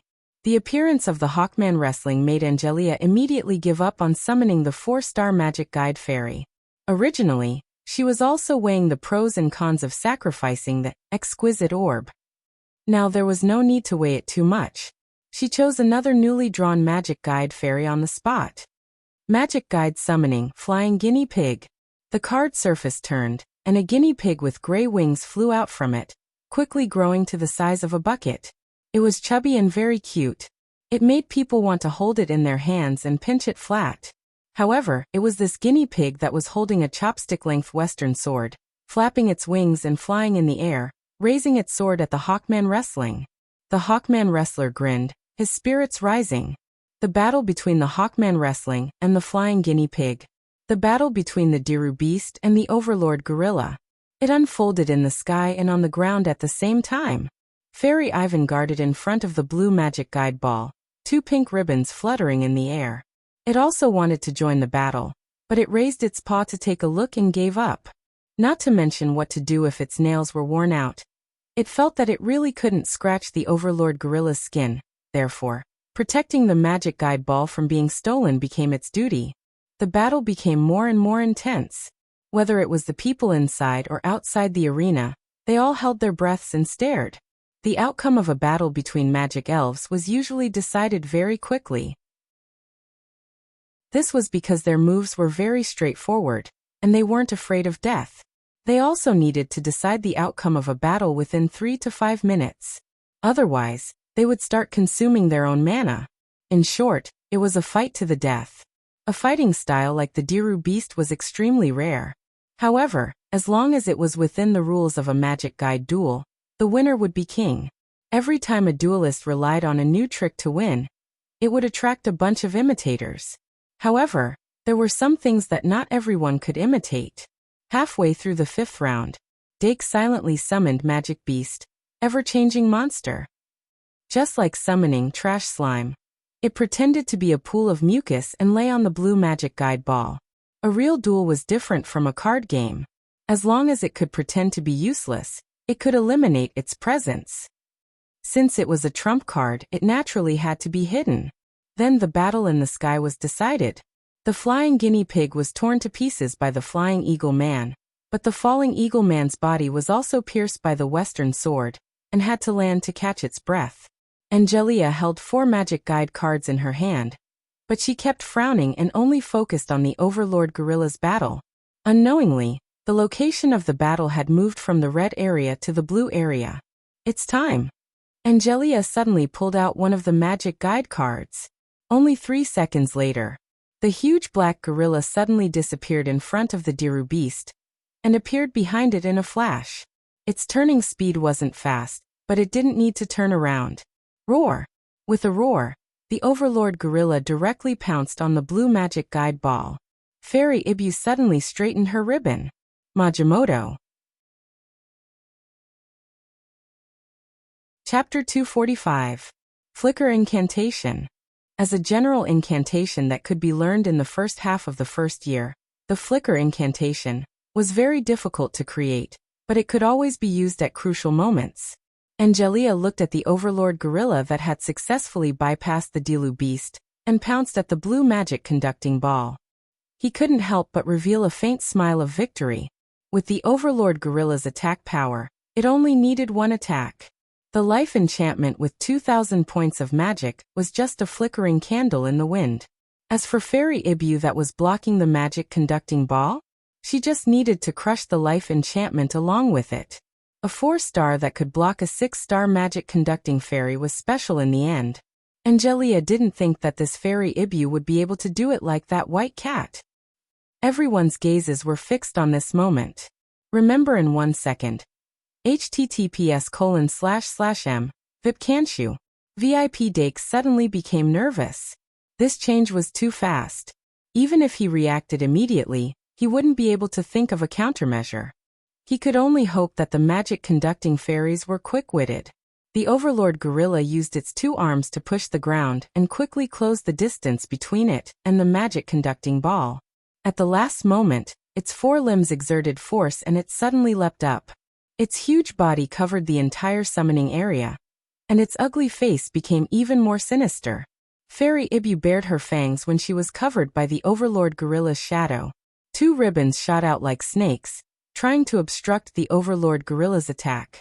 But the ribbons had no sharp edges. When they pierced the Overlord Gorilla's abdomen, it was like piercing a steel rock. They didn't even leave a dent. The Overlord Gorilla didn't feel any pain or itch, completely ignoring it. Its thick lower limbs heavily stepped down, and its thick black hair almost touched Fairy Ibu's nose. Its eyes were scarlet. When its body came to a sudden stop, its thick black right arm was already fiercely lashing out at the blue magic conducting ball like a whip. Fairy Ibu's hair stood on end. Under the influence of the mission to protect the magic conducting ball, it threw itself at the Overlord Gorilla's right arm. But when it came into contact with the wind pressure, it felt as if its cheeks were being blown flat. When it came into contact with the muscular right arm, it was sent flying without any suspense. It revealed a pained expression as it was sent flying backwards. However, the two ribbons still managed to wrap around the magic conducting ball with great difficulty. Borrowing the momentum of its flight, the ribbons suddenly contracted, attempting to pull the magic conducting ball out of the tyrant gorilla's attack range. It did it successfully. The Overlord Gorilla's palm passed through the air and slammed into the ground. As the earth trembled, the Dilu beast finally regained its senses. Its cheeks flushed red with shame and anger. Meow. The sharp meowing of the cat was extremely terrifying. The Dilu beast used all four limbs and pounced towards the Overlord Gorilla. However, after the Overlord Gorilla missed its first attack, it had already caught up with the magic conducting ball. This time, it had learned its lesson. First, it used its left hand to grab Fairy Ibu's satin belt, then raised its right arm up high to accumulate power before abruptly slamming it down. We won. Angelia looked over from the red team's platform and saw the Overlord Gorilla, whose back was facing her, delivering the finishing blow. Although the pink magic conducting sprite unexpectedly struggled, the final result was still the same. It ends here. Angelia revealed a smile as if she hadn't had her fill. The experience of this duel was unexpectedly good. She discovered that she had somewhat fallen in love with duels. Perhaps joining the duel club was indeed a good idea. At this moment, the corner of her eyes suddenly twitched. She saw the Overlord Gorilla's thick black arm suddenly stop in the air. What's going on? She couldn't see what had happened due to the angle. Overlord Gorilla. She could only subconsciously growl. The Overlord Gorilla's body suddenly shook, then it turned around. Its ferocious face revealed a dazed expression. Ayo. What's going on? The Overlord Gorilla slightly moved its body and slowly lowered its raised right arm. Sensing the abnormality, the Dilu beast turned around and circled around to guard in front of Fairy Ibu. Then it suddenly turned its head and saw a bad woman standing in front of the blue magic conducting ball. Hurry. The bad woman's mouth let out a strange cry. The atmosphere outside the arena had completely exploded. No matter if it was a junior or a senior, their eyes were filled with astonishment as they looked at the arena. Even the two professors on the judging panel had their eyes wide open. Just a moment ago, when the Overlord Gorilla was about to smash the magic conducting ball, that slime that was lying on the magic conducting ball suddenly swelled up, and in the blink of an eye, it turned into Angelia's appearance. Although it was just a simple transformation and didn't use the transform skill to copy data, the Overlord Gorilla's appearance was still very real. However, Angelia, who was transformed by the polymorph, was still very real. It looked exactly the same as the real Angelia on the stage, except that it could not speak. The Overlord Gorilla that suddenly saw its master appear in front of it was instantly stunned. It might be able to use other methods to distinguish between the real and the fake, but it would certainly take some time. Under the sudden situation, that palm couldn't be smashed down no matter what. On the stage, Dake looked calm and composed, but at this moment, it was undoubtedly fiercely wiping away its sweat. The normal transformation of the Overlord Gorilla was limited by its size. At least, this Overlord Gorilla could at most become the size of a human during its normal transformation. Moreover, without a real object to imitate, it was easy to have flaws. In other words, Angelia was on the scene, so it could completely transform. This had a confusing effect, so the Overlord Gorilla couldn't recognize it. When Angelia's low roar sounded, the Overlord Gorilla gradually figured out a little bit. But it was already too late. Whether it was in a duel or in life, once the best opportunity was missed, it would be very difficult to find another one. Tick! The sound of the 6th round switch sounded as scheduled. Dake almost subconsciously reached out its hand to pick up a card. Pride 2 New Milk Can, here it comes. Dake was excited. Magic Conducting Summon. Bliss 3 Moon. S light was dazzling. The Overlord Gorilla seemed to have smelled Bliss' scent and couldn't help but slightly raise its head. The pinkish-white light sprinkled down like moonlight, enveloping its body. Bathed in bliss, the Overlord Gorilla's cheeks had a strange red color, and the Bliss' emblem quickly lit up on its forehead. When the emblem was formed, it instantly absorbed all the pinkish light like a whale sucking in water. The Overlord Gorilla's strength suddenly skyrocketed, jumping from 1 star to 4 stars from 3 stars. But at this moment, it was still standing in the same place with Angelia's appearance. Its long bangs were swept away by the power of the emblem, revealing a smooth forehead and thin eyebrows. The eyes under the eyebrows were as moist as water, and the blush on its cheeks had a trace of delicate beauty. There was a flirtatious aura that didn't match its appearance. Seeing this, the students who knew Angelia felt their hearts skip a beat. The Overlord Gorilla's eyes immediately looked at Dake on the stage. Dake was silently counting the time, and as soon as the summoning cooldown was over, he would immediately activate. Pride 2 knew. When the Overlord Gorilla in the field saw the Overlord Gorilla that the Overlord Gorilla had transformed into, it finally confirmed that this was a fake. It suddenly showed a violent expression, clenched its fist and smashed down. But although the Overlord Gorilla's mind was filled with bliss, it couldn't just ignore the threat. It was just as Dake expected. After the Overlord Gorilla felt the threat, it decisively gave up on the normal transformation and activated the transformation skill.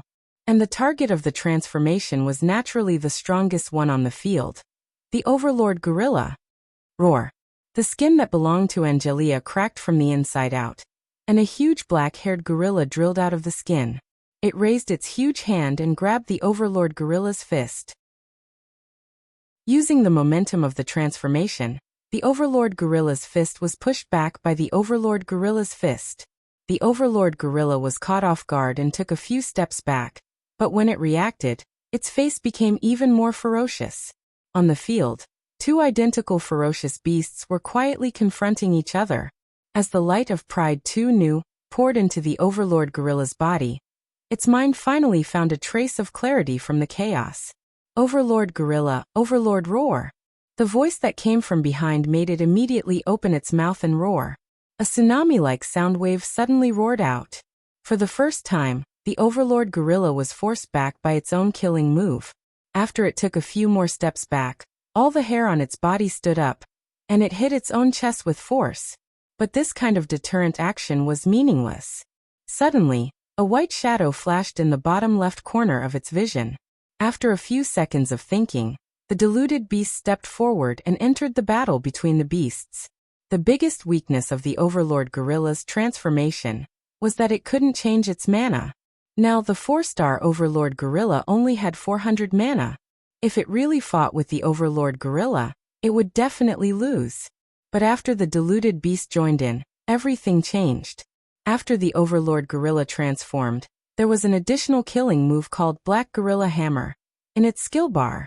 For the Overlord Gorilla with 2,800 attack and 2,300 defense, once it was hit by the Black Gorilla Hammer, it would definitely suffer a lot of damage.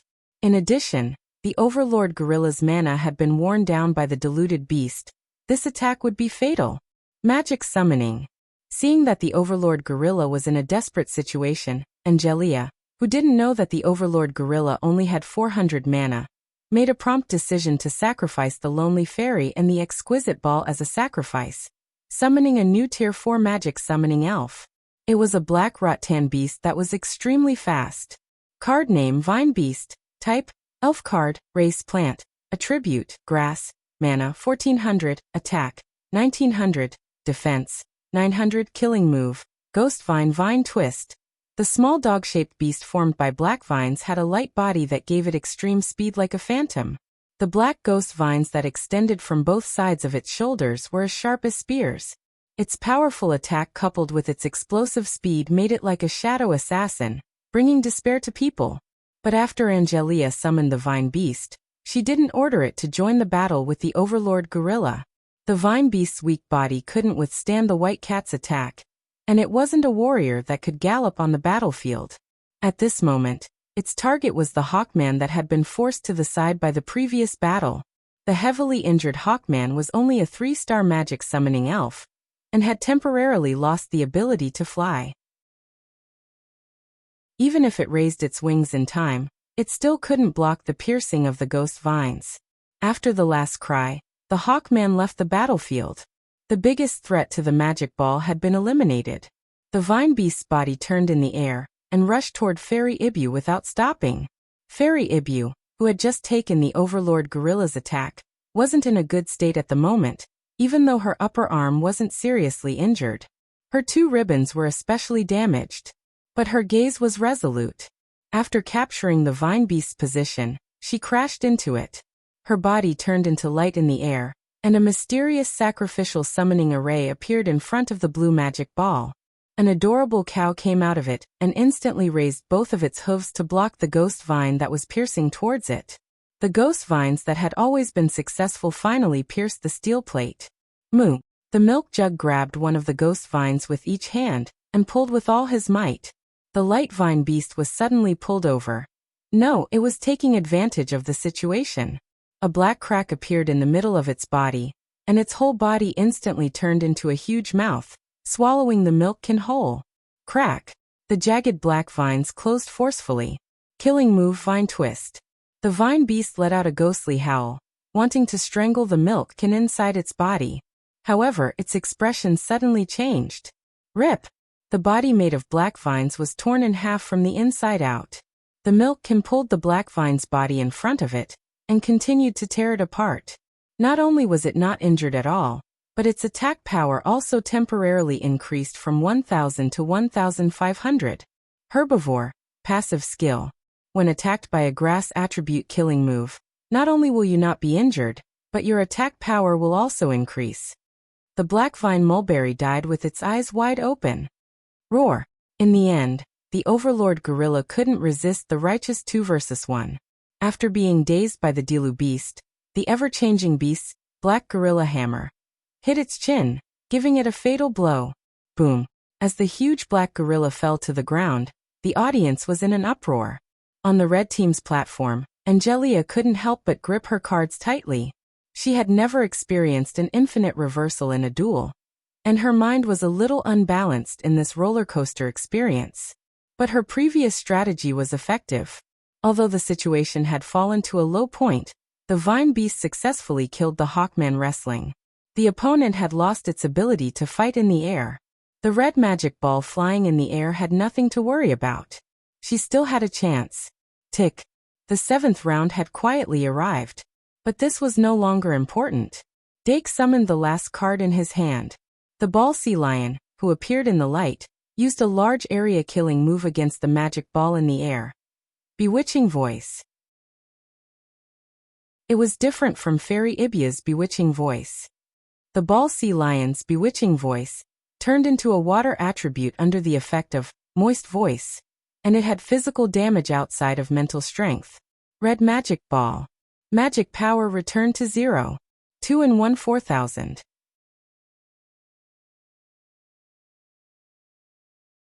Chapter 246. As the ripples in the air dissipated, a few drops of water fell to the ground. Angelia blankly stretched out her hand, and the cold sensation on her fingertips made her realize that she had really lost. Although victory and defeat were commonplace, she still couldn't accept losing a duel that she had thought she would definitely win. Especially since her opponent was a first-year student. There was a summonable magic guide sprite in her hand, but it was only a 2-star magic guide sprite. Even if she summoned it, it would be useless, so she hesitated. But this hesitation wouldn't change the result. A loss was a loss. Angelia hadn't reached the point where she didn't want to admit defeat. She took a deep breath, put away the magic guide card, and turned to the contestant stage. Dake Dimung, I'll remember this. The applause of the audience was late, but it arrived. Dake stayed on the contestant stage for a bit longer than Angelia. Website. https://mvipcanshu. VIP. He put away the magic guide sprites one by one, his mind still replaying the scene of the duel. The short duel that lasted less than 4 minutes made people excited, but it also made it hard to hide their exhaustion. The high concentration of spiritual force and the active magic had brought about a huge consumption. He didn't feel proud because of his victory in this duel. Rather than saying that this duel was his victory, it was better to say that it was the magic guide sprite's victory.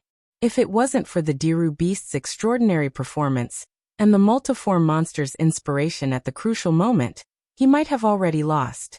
This result made him firmly believe that educating the magic guide sprites was the right thing to do. Of course, moral education couldn't be lacking either. Fairy Ibu's tenacity in not forgetting to protect the magic guide ball after being swept away was worthy of praise.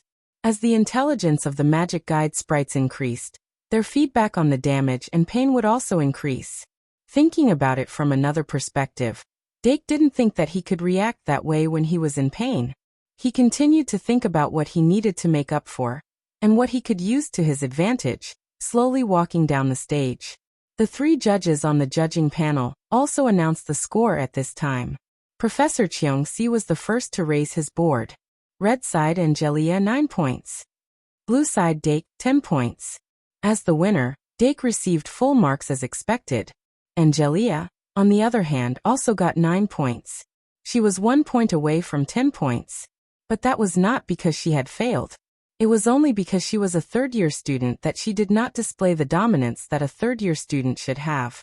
Her quick summoning technique was a plus, but the subsequent handling was a minus. However, this time Professor Fox gave her a perfect score. Red team 10 points. Blue team 10 points. In terms of this recruitment, both of their performances were undoubtedly above the standard. There was nothing more to ask for. Professor Fox gave a good review of Angelia's The Great Liberation. In the end, the 5th-year student judge also gave both contestants full marks. Once the scores for this match were out, even if they directly forfeited in the 3rd round, the 2 contestants would still be able to pass the recruitment process. Dake returned to the bench and sat down, continuing to think. Deanna and Luo Si did not disturb him. Every duel could reflect many things that were lacking, but it was not easy to make up for them. He was still summarizing and reflecting. The recruitment competition continued. The next match in Field 1 was a civil war. The 2 contestants were White from the Knight Academy and Doran from the Aristocratic Academy. Doran was surprised that he was matched against White. However, he quickly composed himself and went up to the contestant stand. White, on the other hand, was slightly relieved. He was afraid that he would be matched against a third-year student like Ai Ma and Dake. That would cause him to lose without being able to perform. His score in the 1st round was already at the passing line. If he did not perform better in the 2nd and 3rd rounds, it would not be good. But since his opponent in this round was Dolan, who was in the same grade, he could finally show his best side. His summoning speed advantage, which he hadn't been able to fully display against Scott, could be further displayed now. If he could win the match, it would be even better. The situation was developing in his favor. But this time, Victor had indeed grasped the opportunity. His summoning speed was higher than Doran's, and the quality of his cards was also better than Doran's. He also had luck that Doran did not have. It could be said that he suppressed Doran in all aspects. This match was finally won smoothly. This gave him 2 7s and a 6.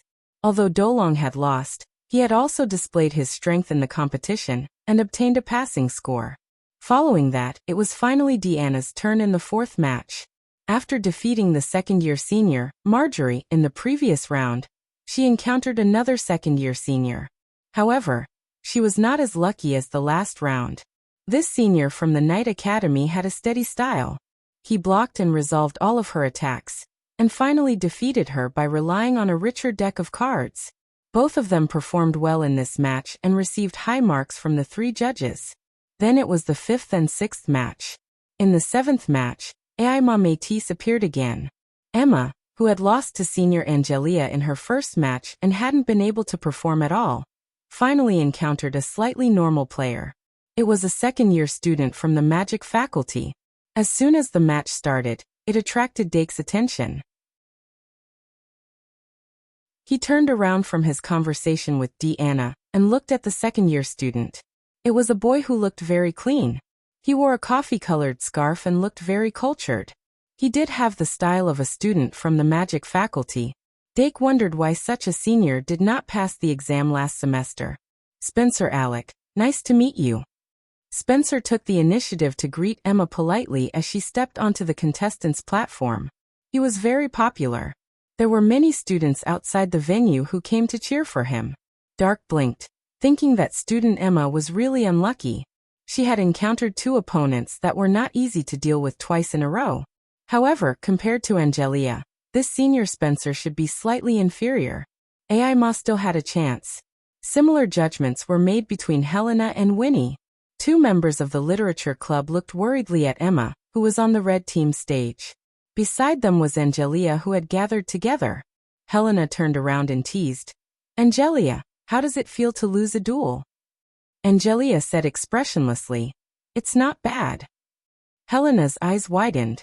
"There's something wrong with you, Angelia." "Helena, I didn't know you had this kind of XP." Angelia resisted the urge to smash her head with Claire's weekly travels.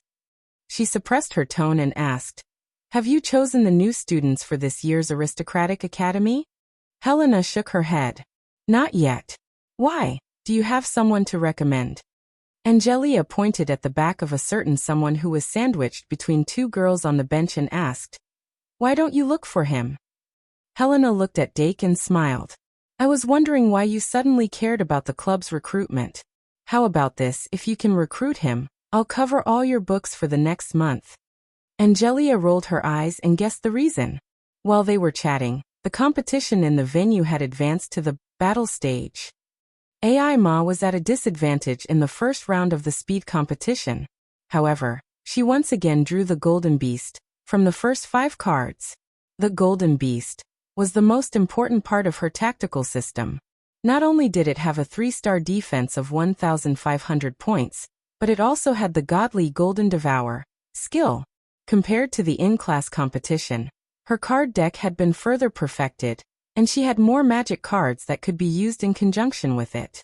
White light shot out from the Gold Beast card and landed in the red side's summoning area. The 2-meter-tall machine made of gold let out a deep roar when it appeared, staring at the opponent's summoning area with a death stare. It was also a 3-star magic fairy. What Spencer summoned was a 3-meter-tall fat tiger with short limbs and a fat body. The fat tiger that looked more like a doll appeared in a sitting position. Its stubby limbs couldn't support its huge belly at all, and it didn't have the sharp claws that tigers should have. However, the Gold Beast could clearly sense a threat from this seemingly harmless magic guide elf. Card name, Sandbag Tiger. Type, Fairy card. Level, *****. Race, Bird Beast. Attribute, Normal. Magic power, 1400. Attack, 800. Defense, 1600. Ultimate skills, Patience Venting. Spencer looked at AI Ma's Golden Beast and then at his own Sandbag Tiger, but he didn't give the order to attack. AI Ma did the same. Both of them seemed to be very cautious. However, after the cooldown of the summoning spell was over, both of them took out their second magic card. Spencer's second magic card was also a magic fairy card. Accompanied by a roar, a skinny tiger appeared beside the Sandbag Tiger. This tiger-type magic fairy looked like it had been starved for dozens of days. It was all skin and bones, and the wind could blow it away. However, its eyes were filled with ferocity that the Sandbag Tiger didn't have. Card name, Sandbag Tiger. Type, Fairy card. Level, ****. Race, Bird Beast. Attribute, Normal. Magic power, 1100. Attack, 1500. Defense, 700. Ultimate skill, Dying Bones. Spencer, who completed the summoning faster than AI Ma, immediately gave the order to attack after summoning Sandbag Tiger. Raise that metal lump. Although Sandbag Tiger didn't know how to raise it, it still lowered its head and bared its sharp teeth at the Golden Beast. Roar. Red light flashed in its eyes. Sandbag Tiger took off and charged. Perhaps it was because it didn't have any extra meat. Sandbag Tiger's speed was unexpectedly fast. It rushed into the red arena like a hurricane, its ferocious aura corroding the air. The golden beast let out a ferocious roar and charged fearlessly at the skinny tiger. Bang! There was a loud noise. Sandbag Tiger's skinny body almost fell apart. However, there was only a shallow claw mark on the golden beast's head. Although it could break its defense, it was like scraping sand. Aima calmed down a little. The summoning of the second magic card was completed. An ancient gold coin with wings fell from the sky and shot towards the golden beast like a beam of golden light. Golden parasite. Aima's voice was slightly high-pitched. The flying gold coin landed on the golden beast's spine with a thud. Then its body suddenly sank and melted into the golden beast's golden shell. Then the golden beast's body shook. Two balls of liquid metal drilled out from both sides of its body, forming a golden armor that covered its entire body. Another pair of golden wings spread out angrily. Roar! The golden beast lowered its head and roared. Its aura increased tremendously. Magic. 1,1300. Attack. 1,300. Defense. 1,500. 1,800. Ultimate skill. Golden Devour Feather Arrow. The golden worm's parasitism gave the golden beast a total of 300 points of magic power and defense increase, as well as the ultimate skill, Feather Arrow. The moment the wings spread out, the golden beast's body suddenly accelerated and bit Sandbag Tiger, who had taken a few steps back. Sandbag Tiger's weak defense only had 700 points. How could he withstand another attack from the golden beast? His magic power dropped like a flood. After a while, Sandbag Tiger was no longer able to react and was casually flung away. The skin and tissue of the skinny tiger that fell heavily to the ground turned into specks of light, but the complete skeleton of the tiger remained intact. Aima, who was on the stage, frowned.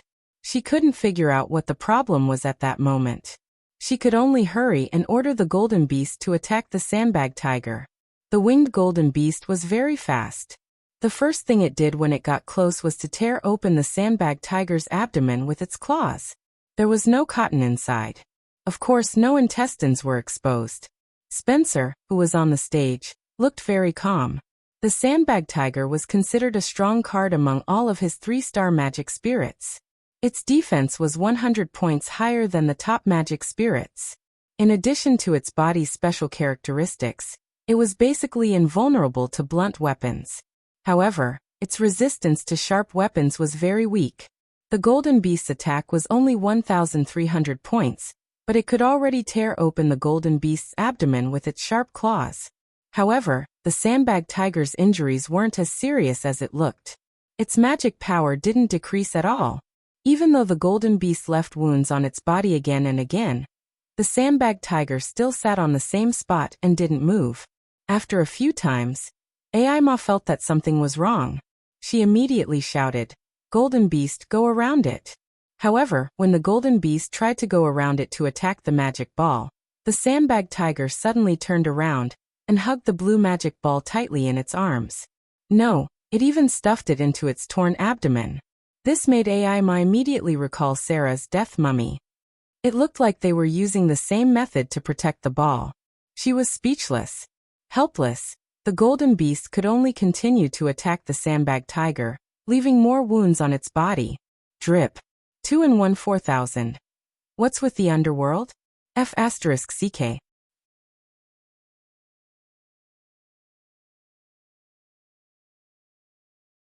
Chapter 247.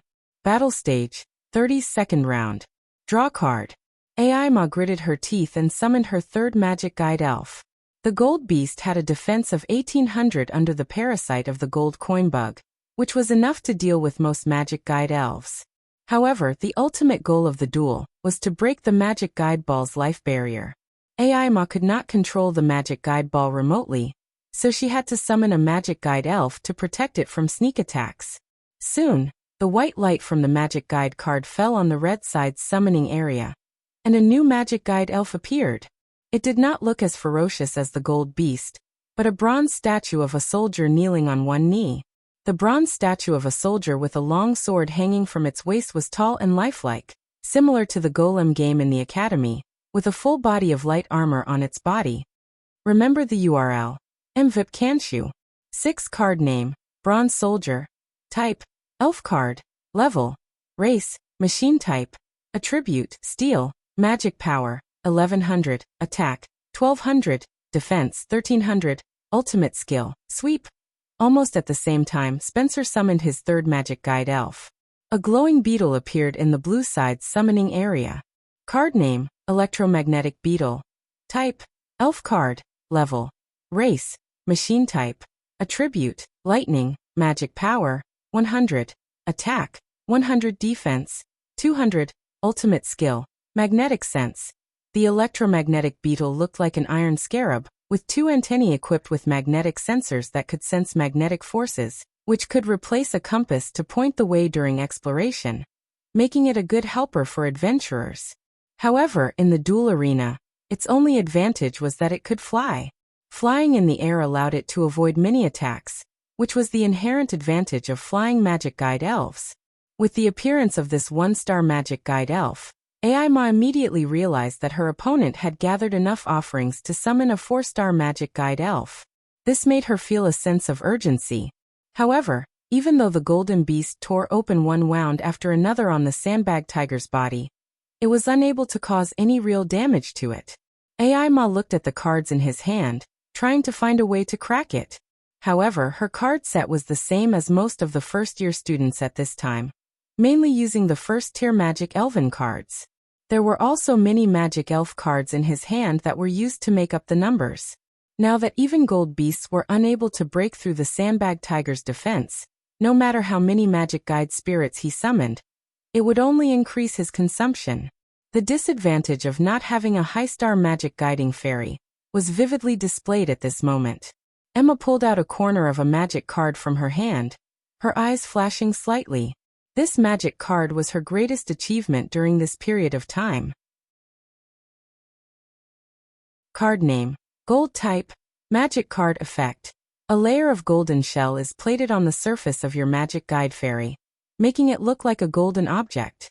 Defense plus 100. That means he's in his first year. Spencer noticed Aima's confusion. He took out a 4-star magic guide elf from his hand and suddenly reminded her, I'm going to summon it. Aima's heart skipped a beat. She suddenly looked up at him. She saw this second-year senior from the School of Magic directly pull out a magic card and start the sacrificial summoning right in front of her. Was this a reminder for newbies, or was it a form of arrogance? Aima frowned, but she also knew that she did not have the means to stop him from doing the sacrificial summoning. However, she had full confidence in the gold beast's defense. If it was only a 4-star magic guide elf, and if he wanted to summon a 4-star magic guide elf, he would have to sacrifice the sandbag tiger. It was not a good choice to give up the protection of the magic guide ball in order to pursue the second-tier magic guide elf. Aima held her breath and focused. She was ready to attack the magic guide ball at any time. A moment later, Spencer completed the sacrificial summoning. The electromagnetic beetle that had just appeared first turned into light, followed by, Aima's eyes twitched. She suddenly noticed that the bones of the sandbag tiger had not disappeared. At this moment they were glowing. Spencer's voice rang out, offering the bones of the electromagnetic beetle and the sandbag tiger as sacrifices. Summon. A huge sacrificial summoning array shone in the air. A white-furred tyrant dog leaped out of the summoning array. The tyrant dog was over 2 meters tall. The smoke coming out of its mouth was pitch black and smelly. Its wrinkled face was hideous. It was a magic guide elf that did not match Spencer's temperament at all.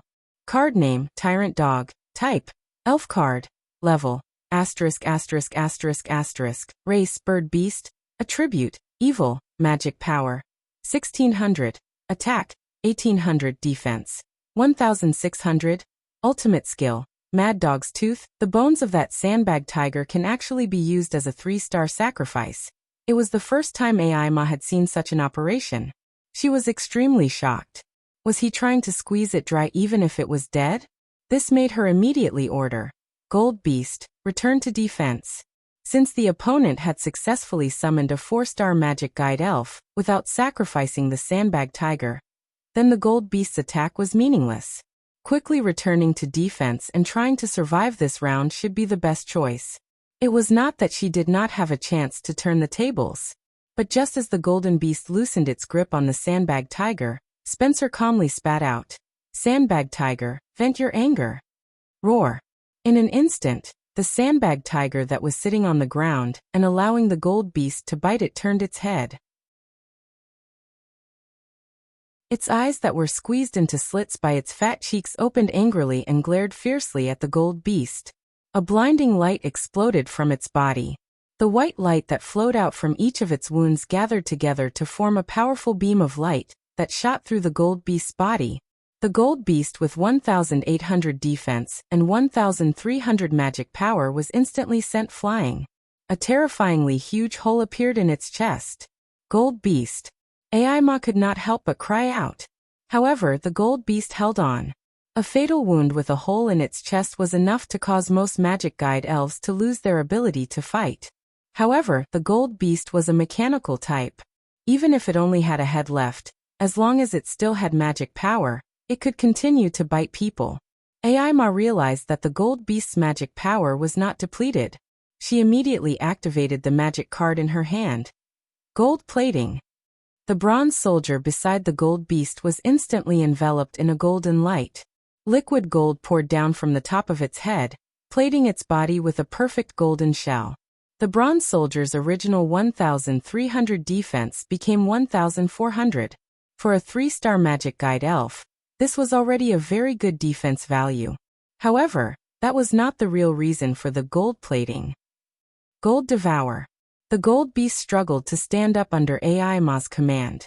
Its mouth opened to a terrifying extent and actually swallowed the gold soldier, from head to toe. The gold soldier voluntarily sacrificed itself. After swallowing the gold soldier, a rich golden light erupted from the gold beast's body. Under the golden light, the wounds on the gold beast's chest and abdomen healed at a speed visible to the naked eye. Its already huge body expanded even further. Under the effect of Gold Devour, not only did the gold beast recover to its original state, it also became stronger. Its magic power limit increased by 500 points. The abnormal status was dispelled. Even its defense and attack both increased by 100 points. Magic power, 1,300 1,800, attack, 1,300 1,400, defense, 1,800 1,900. Seeing the gold beast stand up again, Aima's heart calmed down. The second-year students who could participate in the duel club's recruitment next semester were generally not too strong. A 4-star magic guide elf was already their limit. After her gold beast successfully triggered Gold Devour, it would not be inferior to a 4-star magic guide elf. With a defense as high as 1,900, it could make most 4-star magic guide elves unable to do anything to it. This was the source of her confidence. Moreover, she had some understanding of the evil tyrant hound that Spencer summoned. That was a relatively common 4-star magic guide elf. The most common surekill skill was Mad Dog's Tooth, which could make the magic guide elf that was bitten enter an uncontrollable state of madness. However, such skills were usually ineffective against mechanical types. Next, she had to think of a way to increase the gold beast's attack power. Using various methods to create a fully armed and powerful elf was the main idea of her current strategy. However, the key magic guide card had not been drawn yet. On the other side, Spencer, on the other hand, looked slightly surprised. He did not know much about the gold beast and could not determine its strength. Thus, he ordered the evil tyrant hound to make a probing attack. In the end, the evil tyrant hound's 1,800 attack power was unable to break through its defense. Mad Dog's Tooth was also useless. However, the gold beast was also unable to pose a threat to the evil tyrant hound. Both sides were in a stalemate. In the process of the stalemate, the second round ended. The third round, both sides drew cards at the same time. Spencer was no longer as calm as he was at the beginning. The speed at which he drew the cards became slightly more hurried. 2 magic guide cards were in his hands. He quickly checked them. Then the corners of his mouth curled up slightly. He selected one of the magic guide cards and placed it by his lips. Then he looked at the red team's platform and said softly, "The first-year students are able to make me feel threatened. Not bad. In the name of Spencer Alec, magic guide summon, Flaming Claw." A crimson flame suddenly flew out from the card surface and entered the evil tyrant hound's right claw. The dog's claw with sharp nails suddenly burned fiercely. Woof! The evil tyrant hound barked and pounced on the gold beast again. Is it a flame enchantment or a fire-type weapon? Aima could not tell if Spencer was using a magic guide card or a weapon card. However, no matter which one it was a great threat to her. Fire-type was the bane of steel-type. With the flaming claw, the evil tyrant hound could already penetrate the defense of the gold beast. Once the gold beast was defeated, she would no longer have the power to turn the tables. It was a pity. Her luck was not bad. Golden treasure box. Aima raised the magic guide card confidently. A dazzling golden light shone on the evil tyrant hound in the arena. After a moment, a treasure box filled with gold appeared in front of the evil tyrant hound. No living creature could resist the charm of gold. No. The evil tyrant hound's eyes suddenly turned into the shape of Phi. That was the symbol of the holy coin. Its running footsteps came to a halt. The expression on its face changed from ferocious to greedy. Evil tyrant hound, attack the sandbag tiger. Aima instantly gave the order. The control of the magic guide spirit by the golden treasure box would not exceed 30 seconds. The winner had to be decided as soon as possible. The evil tyrant hound, who had transferred control, immediately turned and pounced on the blue team. The gold beast flapped its wings and flew high, charging out at the same time. At this moment, Spencer finally experienced the charm of a duel. His expression changed drastically. He could no longer remain calm. The evil tyrant hound's flaming claws tore through the sandbag tiger's defense, and even ignited its outer skin. Although the sandbag tiger relied on the endurance skill to hold on, the gold beast immediately followed up with a black tiger steel's heart. Its claws dug into the sandbag tiger's abdomen and successfully touched the blue magic guide ball. Evil tyrant hound, wake up. Spencer suddenly leaned over the railing and roared down. However, his bond with the magic guide spirit was not deep enough. The evil tyrant hound waved its flaming right claw and completely tore the sandbag tiger to shreds. The blue magic guide ball was then exposed to the air. To avoid unnecessary trouble, Aima immediately gave the order to attack at the same time. As the flaming claws and the gold beast's claws fell at the same time, the blue magic guide ball's life barrier was completely shattered. Battle ended. Winner, Aima Métis. We won. Looking at the light fragments that exploded when the life barrier was shattered, Aima was a little stunned. After experiencing the blow from Senior Angelia, she was not too depressed, but the repeated failures still made the little girl feel unhappy.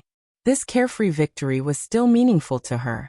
Victory always brought confidence, and confidence was the standard of a victor. After being sullen for the entire afternoon, the first years of the Night Academy finally welcomed their moment. Their Aima had successfully defeated the second years. Cheers rose like boiling water. The two seniors from the literature club looked at Aima in a friendly manner and also clapped. White, who was in the crowd, looked on enviously. Last semester, he always thought that he would be the one standing in that position. The winner received cheers, but the loser did not receive any ridicule. Spencer walked down the contestant platform dejectedly. His good friends surrounded him and comforted him. At the judging panel, Professor Cheongsi said proudly, "Aima Métis, not bad." Professor Fox's face darkened.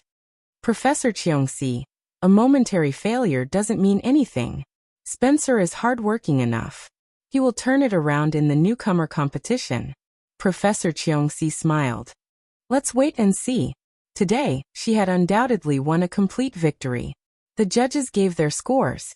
Professor Cheongsi was the first to raise his sign. Red team, Aima 9 points. Blue team, Spencer 6 points. Professor Fox snorted and also raised his sign. Red team, 8 points. Blue team, 5 points. The fifth-year student judge was once again hit hard. Red team, 8 points. Blue team, 6 points. 2 in 1 4,100 words. Sorry, I failed to wake up at 3 in the morning.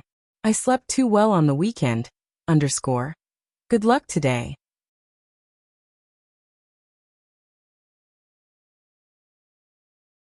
Chapter 248. AI Duel seemed to have become a dividing line. The top students of the first years had a relatively easy time in the competition. Not long after, with Saraswati's victory, the recruitment competition entered the third round. In the third round, Dake and Deanna met an ordinary second-year student and won. The two professors quietly left during the third round and replaced the two upperclassmen who were supposed to be sitting there. As night fell, it gradually became dark outside the stadium. The recruitment competition was coming to an end. The duel club spent half an hour to calculate the score and came up with a score of 6-2. All the people with a score above this score were selected, and there was an 80% pass rate. Those who did not pass were mostly first-year students, and a small number of second-year students. Originally, this recruitment competition was a semi-observational competition, so the difficulty was not high. 1 second to remember https://m. VIP can't you? VIP. The staff of the duel club would record the score of the newcomers and combine it with the performance of the newcomer competition to convert it into an internal score. After that, a lot of things would be handled according to this internal score. If the internal score reached a certain standard, the club would also give the corresponding resources to support the members as encouragement. After the score list was posted, the students gathered in front of the bulletin board. Just like after almost all exams, some were happy, and some were disappointed. The first-year students who failed were okay. After all, this was just a trial. The second-year students who failed were not so able to bear it. For them, this was undoubtedly a punishment. But when it came to competitions, there were wins and losses. There was no way. Dake and Deanna squeezed together and looked up to see their names. Dake's score was naturally the highest. Although his performance in the third round was actually quite average, after all his opponent was not very good, but the senior in charge of the evaluation still gave him face. In the end, after removing the highest score and the lowest score, and taking the average score, he got 10 points. As for the second place, it was naturally the third-year senior, Angelia. After that, Deanna, Sarah, and AIMA's rankings were also at the top. In addition, Doran from the Aristocratic Academy and White and Justin Wayne from the Knight Academy had also successfully passed the recruitment test. After careful calculation, there were actually 7 freshmen who had successfully joined the duel club in their first year. No matter which year it was, this was very outstanding. This was especially true for this year's Knights Institute and Aristocrats Institute. 3 students had been selected each, which made the students of the 2 academies very excited. Although Sarah was the only one who stood out in the Magic Engineering Academy, Sarah Scatty's rating was high enough that it was acceptable. It was a pity that no one from the House of Fools had been selected. Dake and Deanna high-fived each other and received a badge representing the duel club from the staff according to the instructions of Inia. It was a golden red badge with a double sword symbol in the middle and a crown, a knight's sword, a magus, and a tarot card engraved in the 4 areas divided by the double swords. The badge itself was a symbolic item. According to the rules, when participating in the competition, the students had to wear the badge. The other things, such as the statistics of the duel points and the classification of the duelists, were still recorded in the Academy card and updated in real time. Dake injected a trace of magic into the badge and pressed it against his chest. The magic device attached to the bottom of the badge quickly took effect and firmly attached it to his uniform. Deanna took a look and also took the badge. She put it on her chest and then smiled at Dake and asked, "Does it look good?" Dake reached out and pinched her cheek. It was soft and soft. "Of course it looks good." Luosi came over and said happily, "How about it? Do you want to go to Travelers Street to celebrate?" Deanna immediately raised her hand. "I second that." Dake actually wanted to go back to the dormitory earlier, but he didn't want to be a wet blanket. So he went with them to Travelers Street and had dinner at the Waltz Music Restaurant. Listening to the elegant music and seeing Deanna eating with her mouth full of oil, Dake couldn't help but smile. The duel club wasn't an orthodox club. Except for the occasional duel training, there were basically no club activities. And even if it was a duel training, they could choose whether or not they wanted to participate. As for the duel competition, the new students who joined the club could sign up for the competition on Saturday mornings starting from next week. But Dake had a lot of credits to spare, so he didn't want to do that yet. After dinner, the three of them strolled around the night market on Travelers Street. Companionship with laughter. Companionship with youth. The night was falling and the cold wind was blowing. Dake didn't know that White was also having dinner in the restaurant next to where the three of them were having dinner. White and Keat, who had just passed the assessment and didn't, had a completely different result with only 1 point difference. In order to celebrate White's victory and comfort Keat's failure, the church had specially changed tonight's gathering to a private room in the restaurant. A total of 16 plus 1 people gathered in the small private room. From celebrating to complaining to each other, it only took 10 minutes. Luoboat was speechless as he looked at the 16 people, including White, complaining. He felt ashamed of his occasional thoughts of joining the church. In this space full of carbon dioxide, he was like an outsider who didn't fit in. He couldn't understand the thoughts of the church members. Even White felt strange to him. It was hard for him to imagine that Victor had such a side to him. After complaining, Victor and the others were enthusiastically designing a leather case for a sea creature called Sponge. What was a sponge? Cotton in the sea? Luoboat was dumbfounded. However, this church actually had an official name now. It sounded normal. It was called Marine Biology Research Department. Do you guys like marine biology that much? Sad. The night was deep and the voices gradually died down. Dake and the other two returned to the aristocrat house's tower in satisfaction, and separated on the second floor. Dake entered the bedroom and put down the bag full of food. Not only were there a lot of cut fruits, but there were also cooked food and drinks that suited the taste of the magic fairies. Today they were the biggest contributors. Dake certainly wouldn't forget to reward them. It was just that the total of 10 mouths was a bit too much. If it was another first-year student, they wouldn't be able to afford it. However, Dake didn't have anything else but a lot of credits. He took out Paradise from his card bag and projected a set of stone tables and chairs from the amusement park in the dormitory. He then began to summon the magic fairies one by one. By the time he summoned all 10 fairies, it was already some time later. He released the little devil from the curse cage, under the urging of the little devil, and then began to absorb pride. The insect tree was in good condition under his careful care. Tonight's pride had already accumulated a total of 5 points. Dark then poured the cat juice on each of the catnip plants and finally completed his task for the night. This made him greatly relieved, and then he lay down in the bathtub. In the cold winter, he immersed his body below the neck in hot water.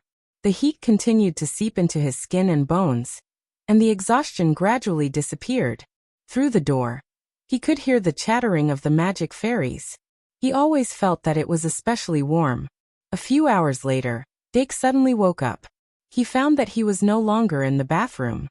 He lay on the bed and looked at the ceiling for a long time to confirm that he didn't walk out of the bathroom. It seems that the magic fairies sent me back to the bed. Dake's heart warmed. He pulled his hands out of the quilt and slowly got up. Soaking in cooling water in winter would most likely cause a cold. Fortunately, the magic fairies were there. Otherwise, he would probably have to lie in the infirmary tomorrow morning. The situation was different from usual. Tonight, the bed was full of magic fairies lying on their backs. They seemed to be having a good time and sleeping soundly. Dake got out of bed quietly, pulled up the collar of his pajamas, and went to the balcony. It was already early in the morning, and the sky was slightly white. The castle was covered in snow-white frost, and there was a pleasant feeling of winter scenery. So nice. Dake sighed from the bottom of his heart. After a while, a ripple suddenly appeared in the sky. A door opened in the Shungmalian barrier. A long and slender white dragon, shining with white light, passed through the door, its fine scales reflecting the light of the rainbow glass. Panduola Doragon rode on the dragon's spine. The wind blew her long hair, which was as white as snow. However, not long after he entered the academy, his head of smooth white hair began to recover its jet-black color from the roots. What a beautiful white dragon! Dake happened to see the white dragon fly in and couldn't help but feel a rush of excitement. I wonder whose mount it is. The white dragon was different from most of the Western dragons in this world. It was an Eastern dragon that was similar to a snake. The unique soft beauty of the Eastern dragon was intoxicating and irresistible. Meow meow meow, okay, you're beautiful too. Dake bent down and picked up the catnip grass at his feet, and the corner of his mouth curved into a smile. A new day had arrived. The first weekend of the new semester. The first-year students who went through the Duel Club's recruitment were still in high spirits. They spread the news everywhere, and the temperature in the castle seemed to have risen because of it. After Dake gave the magic guide elves reading and writing homework, he took his bag and went to the library. Professor Nini gave him homework on the Spirit Flayer thesis, and he needed to go to the library to find the information. At about 10 in the morning, Dake finished writing the thesis. He didn't return to the dormitory, but continued to study in the library. From morning to night, many people came to the library one after another. Most of them left after checking the information, but a small number stayed behind. Dake was surprised to see White and Luoboat. They were biting on their pens as they worked on their homework. However, Dake didn't pay too much attention to them. He quickly immersed himself in his own research. He still needed a lot of time to learn about Zoo. The problem of fusion was more or less solved. It was only because Panduola didn't come back that the experiment of fusion was delayed. But this kind of thing couldn't be delayed. If senior sister still didn't come, he planned to refine it on his own. Even if he had to take a few more detours, there would still be meaning to it. Of course, it was also because he had enough credits that Dake dared to say this. He was already prepared to go to Traveler's Street on Sunday morning to buy the materials for fusion. According to the price of 1,500 credits per set, he could buy 3 sets first. Anyway, he didn't have to worry about fusion, even if he could make more. He was just afraid that he couldn't make even one. Suddenly, his vision was blocked. Dark raised his head abruptly and saw a face with a sweet smile. He was delighted. Senior, when did you come back? Panduola pulled out a chair and sat down opposite him. This morning. Dake looked her up and down and suddenly said, Did something good happen? Panduola's eyes narrowed into crescents. She raised her index finger and said cheerfully, It's a secret. It seemed that she was sincerely happy. Dake thought for a while and said, But I'm very curious. Panduola shook her head slightly. Curiosity won't do. Well, now is not the time. I'll tell you when it's time. How is it? I heard that you did something big again. It's not a big deal. Dake didn't ask any more questions. I just encountered some danger in the secret passage. Both of them lowered their voices as much as possible to not affect the people in the reading room. Dake told her about the secret room, the treasure, and the vampire in detail. Panduola also revealed some of her schedule during the holidays. After the Christmas ball, she left the Shungmalian. After that, she didn't stop at any place. She rode on her magic ferry and rushed to her birthplace, the Forest of Exile. The Forest of Exile? Dake raised his eyebrows and couldn't help but raise his voice. Panduola rested her chin on her hand and looked into the distance, as if she was reminiscing. It's a cursed and forgotten land. People die one by one and disappear one by one. Whether it's those who are punished or those who are abandoned, they can't escape the curse of death. Her understatement revealed a trace of unconcealable despair. To this day, Panduola was grateful to Headmaster Erdii for bringing her out of that place. She was the only living person in the Forest of Exile. When she was young, there were people in the Forest of Exile. They taught her language and how to hunt. Then they died one by one, leaving behind tombs made of stones. 3 years after the war, the Forest of Exile was completely forgotten and no one was sent in. It wasn't until Headmaster Erdii suddenly appeared in front of her that she realized that there was still a world outside. 2 in 1 4000.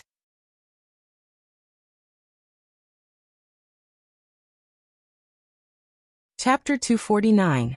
Dake had already sensed that Panduola's childhood wouldn't be smooth sailing, but he didn't expect it to be this difficult. As the name implied, the Forest of Exile was a place where sinners were exiled. Although it was abandoned after the war, its existence hadn't been forgotten. It was just that there was a curse in that place, so no one was willing to go near it. The fact that senior sister Pandora was able to walk out of the exiled forest alive was truly a blessing in disguise. As for why she grew up in the Forest of Exile, Dake didn't want to delve into it. During the war, order was chaotic, and not all of the people sent to the Forest of Exile were sinners. A large portion of them were sinners who couldn't be punished. Another portion were innocent family members, and some were even accused of crimes that weren't warranted. And according to Panduola's age, she should have been sent there not long after she was born. Website: https://m. Vipcanchu. VIP. Since Headmaster Erdii had brought her out, it explained a lot. Dake took a deep breath and tried his best to keep his expression neutral. On Christmas Eve, he didn't expect Panduola to leave school to visit a grave. Christmas was supposed to be a day for family reunions, but she could only mourn the dead. Don't be like this. Senior sister Pandora suddenly burst into laughter. I'm not that weak. Also, she raised her index finger to her lips again and shook her head slightly. I can't say anymore. I have to keep it a secret. Dake was confused, but the muscles on his face relaxed. He said, Senior, since you're back, Panduola smiled. Fusion, right? Tomorrow afternoon at 2 o'clock, is that okay? Dake's face lit up. Of course. Then the two of them chatted in low voices. When she heard that Dake had successfully joined the duel club, Panduola slapped her forehead and sighed. I forgot about that. Congratulations. Dake said, that sounds insincere. After all, it's not that difficult. Panduola said with a smile, then stood up and said, all right, I still have some things to do tonight, so I'll head back first. See you tomorrow. Dake waved his hand. See you tomorrow. Seeing Panduola's back gradually disappear from the entrance of the reading room, Dake suddenly realized something. Senior Panduola, did you come here to look for me? But after thinking for a moment, he felt that something was wrong. She must have glanced over here when she was looking for Miss Bella. After all, she couldn't have predicted that I would be here. Dake propped up his chin and analyzed rationally. However, he didn't notice that White, who was also in the reading room, had been peeping at him for a long time. White had been peeking at Panduola ever since he came in, but she didn't look directly at him because she didn't want to be noticed. The tip of the pen had not moved for a long time. Luoboat, who was sitting across from him, was like a sponge, crazily absorbing the knowledge, even though the knowledge in the book was pitifully little. However, he was still gradually immersed in it, so much so that he didn't notice White's pause. He never thought that he would have such a thirst for knowledge one day, but it felt good. The next morning, Dake went to Traveler's Street early in the morning for the experiment in the afternoon. It took him a long time to buy a total of 3 sets of fusion materials. He had been researching fusion for a long time, and this was the time to test the results. Before 2 p.m., Dake brought the materials, notes, and the key to the laboratory and went to the library ahead of time. Panduola was happily chatting with Miss Bella. When she saw him appear at the door, she lowered her head and smiled at Miss Bella before coming out from behind the counter. Let's go. Okay. The two looked at each other and smiled. Nothing needed to be said. But after entering the laboratory, the relaxed atmosphere suddenly disappeared. The experiment began. Dake already had the experience of failure once, and he didn't expect that the fusion refinement would succeed that day. The fusion magic card itself was a kind of magic card that was full of uncertainties. The refinement process was the same. Even if one thought that it was perfect, there would often be a lot of uncertainties when it came to actual practice. In the refinement of the fusion magic card, luck played a big role. Repeated experiments and refinement would have a chance of success. Let's test the magic spell first. Panduola flipped open Dake's notes and quickly looked through them. Dake's analysis of various problems was very detailed, and one wouldn't feel that this was a first-year student's notebook at all. Especially the compilation of the magic spell. It seemed to be more complete than the last time. But just seemed was far from enough. During the entire experiment process, Panduola only gave some pointers at critical moments, and Dake did the rest by himself. After spending about half an hour, Dake completed the test of the fusion magic spell, and according to the values of various indicators, he finally obtained a magic spell that was perfectly compatible with his current state. Then he began the refinement process. The essence of fusion was to use 2 or more magic fairies as the core material to refine a brand new magic fairy on the spot. The difference from the refinement of a real magic fairy was that this process was temporary, reversible, and unstable. This could avoid many difficult problems. Using the fusion card required a huge amount of magic power, and ordinary mage trainers didn't have the luxury to use fusion. Dark took out the first set of materials, opened them, and dealt with them separately. Then he put them away according to their categories. If the first experiment failed, those unused materials could be used in the next round. Being hardworking and thrifty was a good habit. 3:22 in the afternoon. Due to the sudden conflict between 2 materials, everything went down the drain. The materials that were fused with the magic card reacted to each other, and a large amount of dark green foam bubbled out and exploded with a bang. The explosion wasn't strong and Dake was still calm. A dragon maiden in a white battle skirt blocked in front of him in time, and used her sure kill skill, Shield of Light, to seal the green foam that exploded. Dake turned around and asked, "Senior, what's the problem this time?"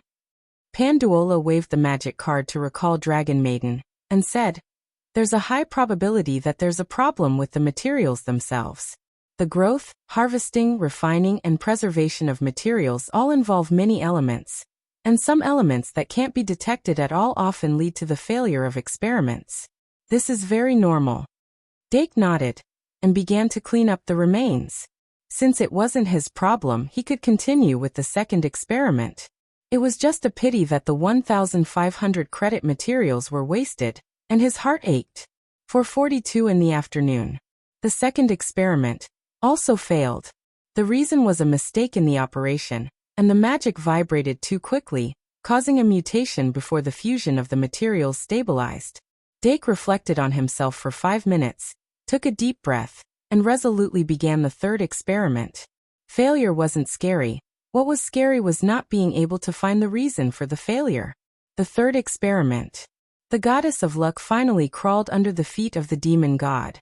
The process was very smooth from the beginning to the end.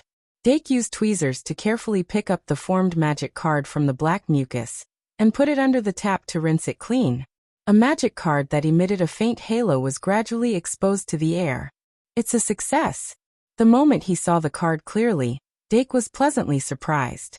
The surface of this magic card was shockingly the same as the Pisces diagram in the records. Card name, Fusion Type, Magic Card. Effect, Fusion, Bliss +1. Dake quickly held back his laughter. The success of Fusion was very significant to him, and almost instantly, it raised his upper limit to an unimaginable level. If he had a Fusion card when he encountered the vampire in the secret passage, perhaps he wouldn't have fallen into a difficult battle. Of course, the premise was that the effect of Fusion was as he expected, which was to promote the integration of the Diru Beast and the Diru Beast. If it wasn't for Senior Panduola by his side, he would have definitely rushed back to the dormitory to try it. "Senior." Dake turned around. Panduola stretched out her slender white fingers and smiled lightly. "Let me see."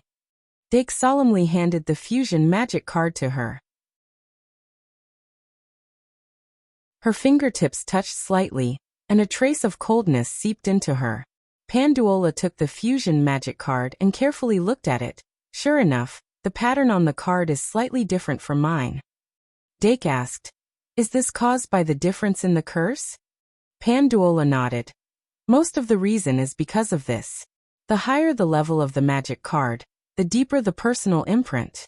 Even if you don't use Thinking Lock, you don't have to worry about it being stolen." As she spoke, she injected a little bit of magic. However, after the magic circled around, the Fusion card did not react at all. Panduola continued, "This Fusion card seems to have been refined at first glance, but I can't be sure whether it's useful or not. You can go and do an experiment first, and tell me the results tomorrow afternoon. Well, I'll still be a librarian in the library. Dake took back the fusion card and said sincerely, "Thank you, senior." After cleaning up the laboratory, Dake quickly said goodbye to his senior. Of course, he knew that she said that on purpose to make him return to the experiment as soon as possible, and not to force him to treat her to a meal. As for gratitude, wasn't there a tomorrow? At this time, Dake was not in the mood to think about it. The success of an experiment was always exciting, not to mention that it was a high-level card like fusion.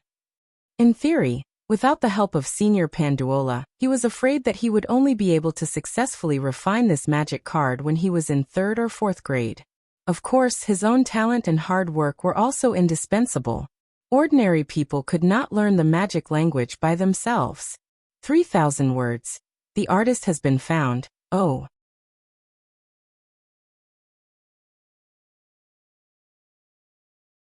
Chapter 250. When Dake returned to the dormitory, it was already 6 o'clock in the evening.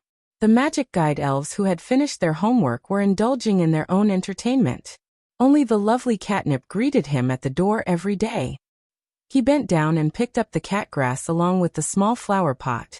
He used the usual method to rub the soft meat under its neck. The Dilu beast, which was also a cat, was sitting on the top of the cat tree.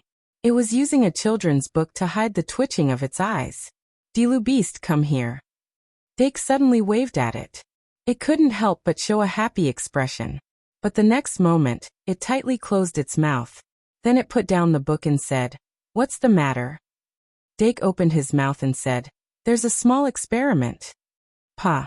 The little demonic beast that was practicing standing on one leg on the desk accidentally dropped the pen on the table. It remembered the website MVIP Kanchu. 6. It suddenly stiffened and turned to the balcony like a rusty machine. Then it opened its wings. "Little devil beast, come over here for a bit." Oh. It was an experiment. The magic guide elves more or less knew what Dake's experiment was about. Suddenly, their spirits were doubled. They put down their entertainment and jumped around. Dake put down his bag and sat down on the bed. Then he put the cat grass on his knees. The Dilu beast glanced at the cat grass and stood half a meter away from him. She didn't reject the experiment like the little monster. Instead, she was looking forward to it. Because the master's experiment could always increase the intelligence and strength of the magic guide elves. As for the temporary change in personality, there was always a price to pay. The Dilu beast's thoughts were relatively mature. And a long time ago, when she tried Bliss 3 Moon, she felt a new power explode in her body. If that power could take shape, she wouldn't have been suppressed by a mere gorilla in the duel 2 days ago. It raised its hands and its chin slightly, waiting for its master's instructions. Hua! The little monster folded its wings and landed on the ground. It covered its eyes with its wings and secretly glanced at Dake, guessing what kind of experiment would be tonight. Dake looked at the different reactions of the 2 magic guide elves, and couldn't help but smile. Then he took out a Bliss 3 and a Fusion from his card pack. Bliss 3 and Bliss 3 Moon were the same. They could make the little monster evolve into a Dilu beast, but Bliss 3 was controllable. When the Dilu beast saw the extreme Bliss 3, its heart skipped a beat. It realized that its time was coming. However, the fusion that it had never seen before made it feel wary. Let's start with the little demon beasts. Dark looked at the little fiendish magical beast and smiled. The little demonic beast's expression tensed up. It took a step back and suddenly said, 3. Dakes's and then sets and the SSSSSSSS dark. 1. The little demonic beast. All right, 1 flower it is. Then, it closed its eyes and lay down on the carpet, completely giving up on struggling. Dake pursed his lips and activated Bliss 3. Magical summoning. The moment the summoning was successful, a pink glow was released from the surface of Bliss 3. The Dilu beasts subconsciously raised their hands to cover their eyes, and the surrounding magic guide fairies did the same.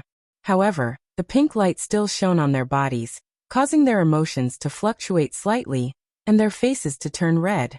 As the center of the pink light, the little devil monster's forehead lit up with the Bliss emblem. It wriggled a little, and its body turned into light under the effect of Bliss 3. Its entire form began to transform into a cat. Meow Heartsuit. Omega? A black cat that looked exactly like the Dilu beast appeared in front of Dake. The Dilu beast only glanced at him once before it revealed a disgusted expression. It even took a step to the side, as if it was trying to get away from something stinky. Immediately after, the little demonic beast that had evolved into a black Duro beast climbed up from the carpet in a methodical manner. First, it touched its body, then waved its hand in front of its eyes and muttered, "I have hands now." Then, caught off guard, the black cat jumped up with a meow. Dake only saw a black shadow flash before his eyes, and he was already on the ground. Meow.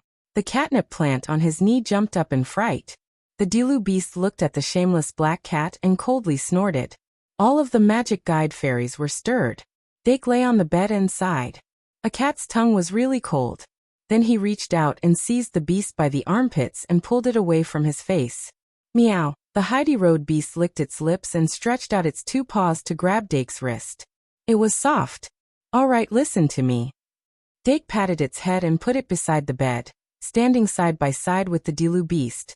Although the black and white cats looked the same, their expressions and temperaments were completely different. The Dilu beast was sacred and inviolable. The Heidi Road beast was evil and flirtatious. Light and darkness. Pride and bliss. Could these two really be fused? It's useless to think so much. Let's experiment. Dake placed the fusion card in his palm and suddenly injected magic. At that moment, the fusion card was triggered. The black and white fish on the card moved and slowly swam.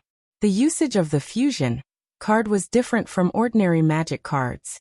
In addition to the necessary summoning technique, it also needed to supplement a large amount of magic. How to inject a large and stable amount of magic in a short period of time was actually a very difficult skill. Of course, he wasn't in a hurry now. He just needed to slowly inject magic. When the magic was injected to a certain extent, the black and white fish gently shook their tails and suddenly swam out of the card and grew with the wind. The white fish flew toward the Dilu beast. The black fish flew toward the Heidi Road beast. They circled around the 2 magic fairies. Naturally, the 2 magic fairies turned into light along with the black and white fish. Riding on the fish, they converged in the air and merged into one like a Tai Chi, forming a huge and mysterious magic array. Then, a brand new magic fairy slowly sat up in the magic array. It was just like what was recorded before. It was a slender human figure with fluffy cat ears and 2 slender tails. When its appearance became clear, Dake suddenly realized that it was more like a leopard than a cat. In other words, it was a leopard-cat-human figure. The long pink hair that she inherited from Bliss made her look more feminine. Half of her face was covered by a light purple veil, and the cool outfit exposed a large part of her belly without fur. Her soft and delicate skin shone with a faint luster.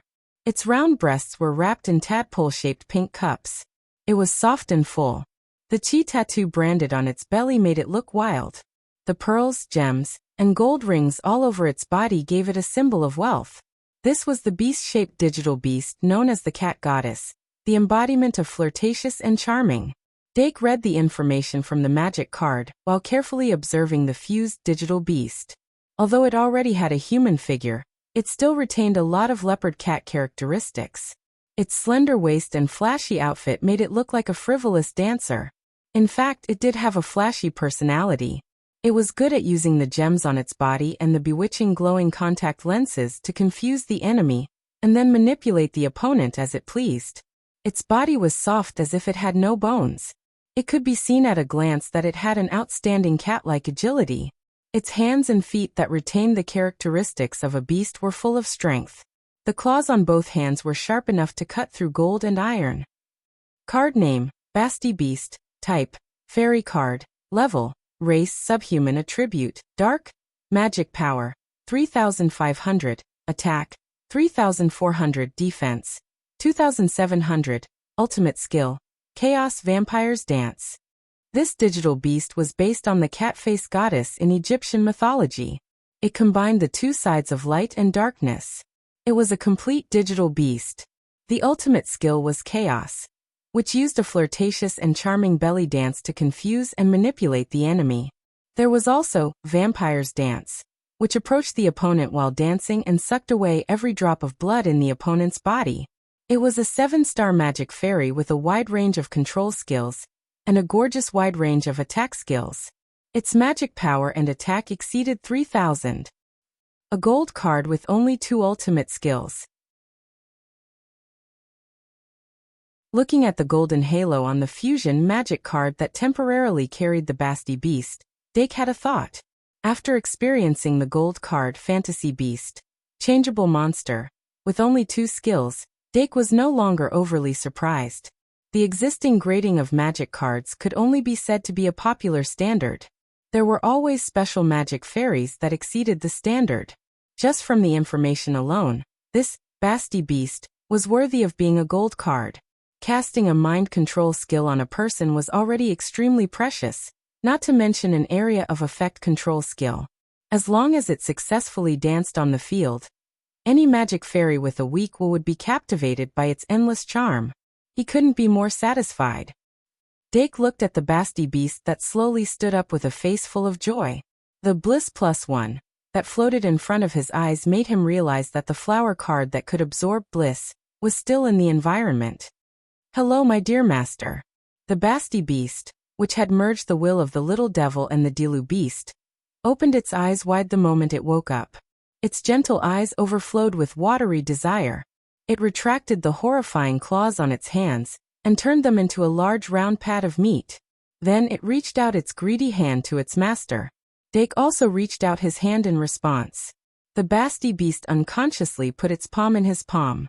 The body heat from the contact of the palms made the Basti Beast uncontrollably stick out its tongue and lick the corner of its lips. It felt thirst.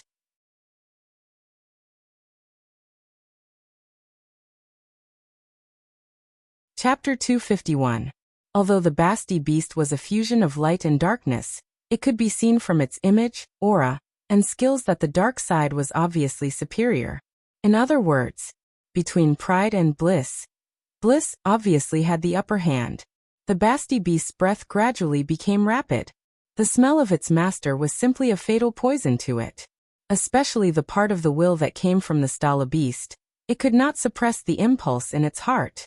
Dark was still carefully observing the Basti Beast. Sometimes he touched its ears, sometimes he touched its paws, and sometimes he touched its paws, fully displaying the novelty of seeing a cat-eared girl for the first time. However, he didn't notice that the Basti Beast's eyes were gradually changing.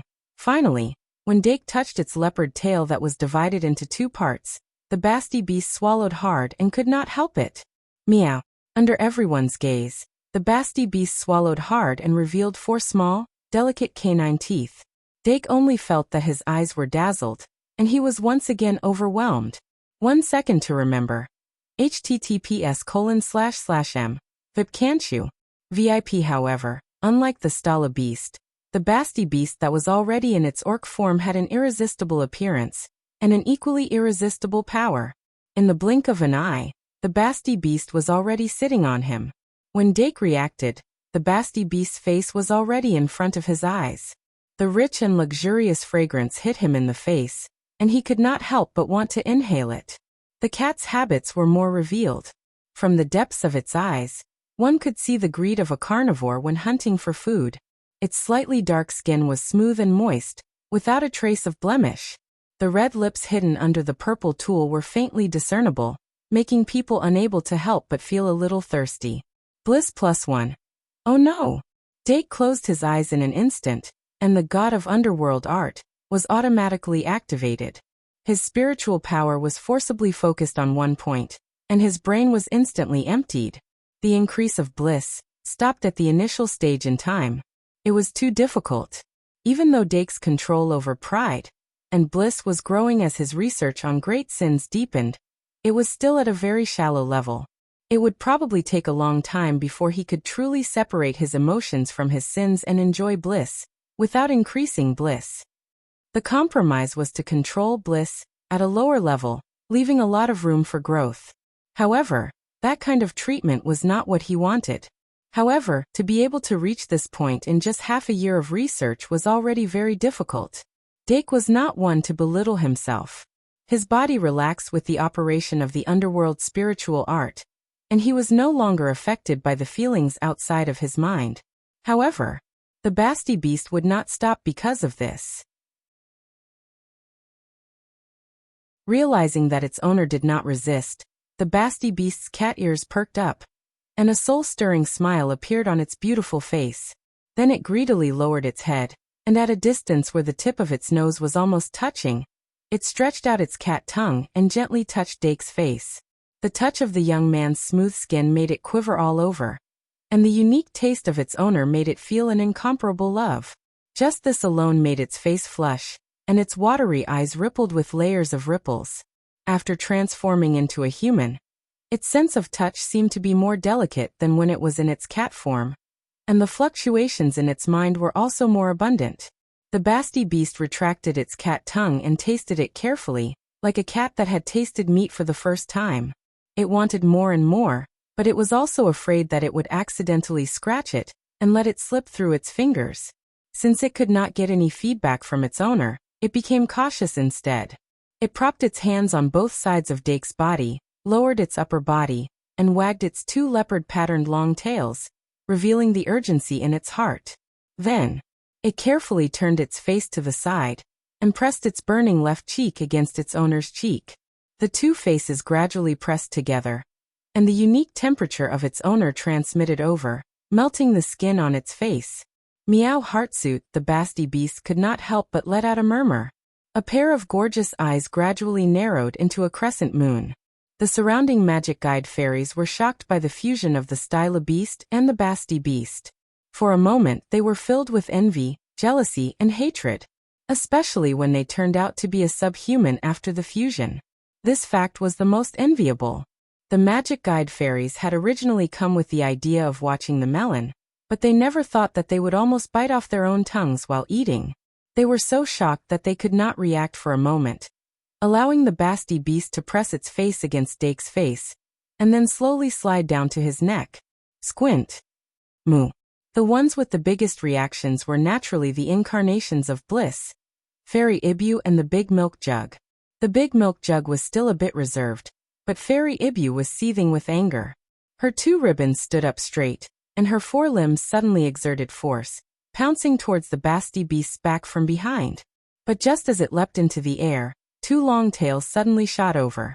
These two tails were not the least bit inferior to the ribbon antennae in terms of agility. In the blink of an eye, they had firmly wrapped around Fairy Ibu. This was the first time Fairy Ibu had been tied up like a dumpling. Her entire fairy exploded, and her anger soared.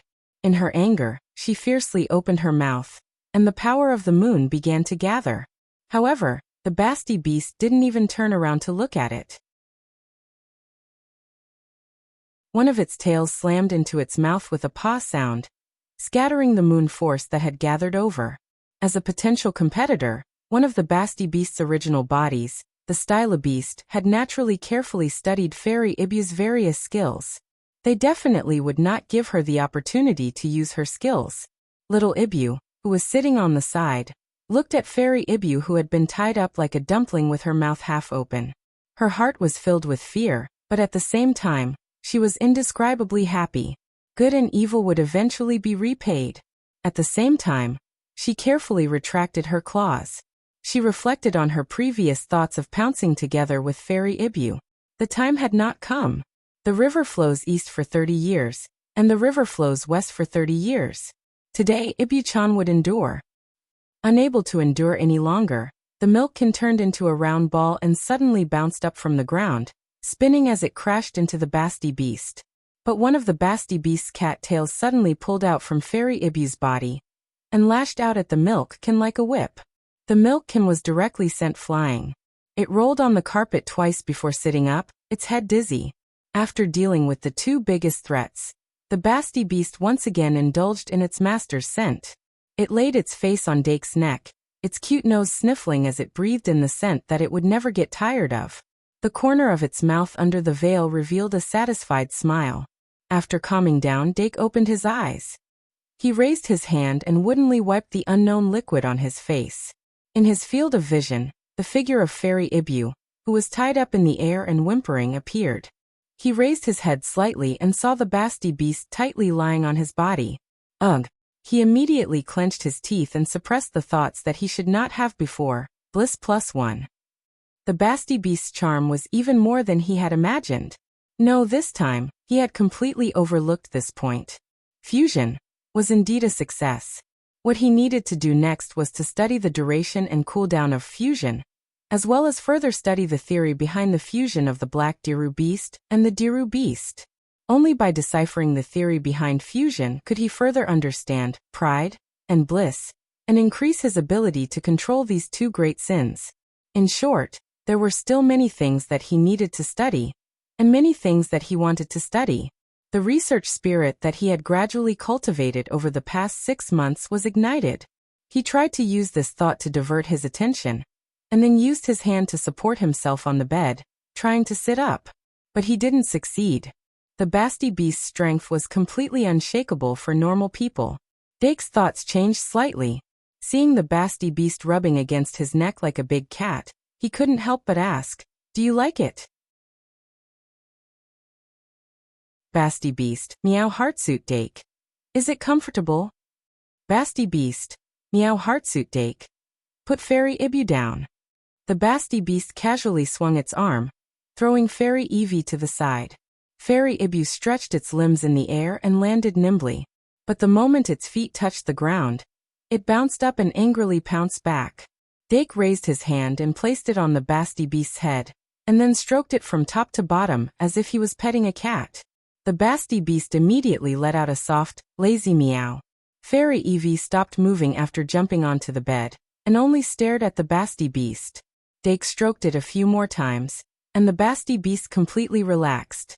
Its muscles relaxed, and it no longer exerted any force. Its body was actually very light. Dake straightened his back again, and it was very relaxed. The Basti beast didn't resist at all. Its body just curled up a little, and it reached out to wrap its arms around his waist. It pressed its face against his chest, carefully listening to his heartbeat. Dake lowered his head slightly, and saw the erect cat ears and soft long hair.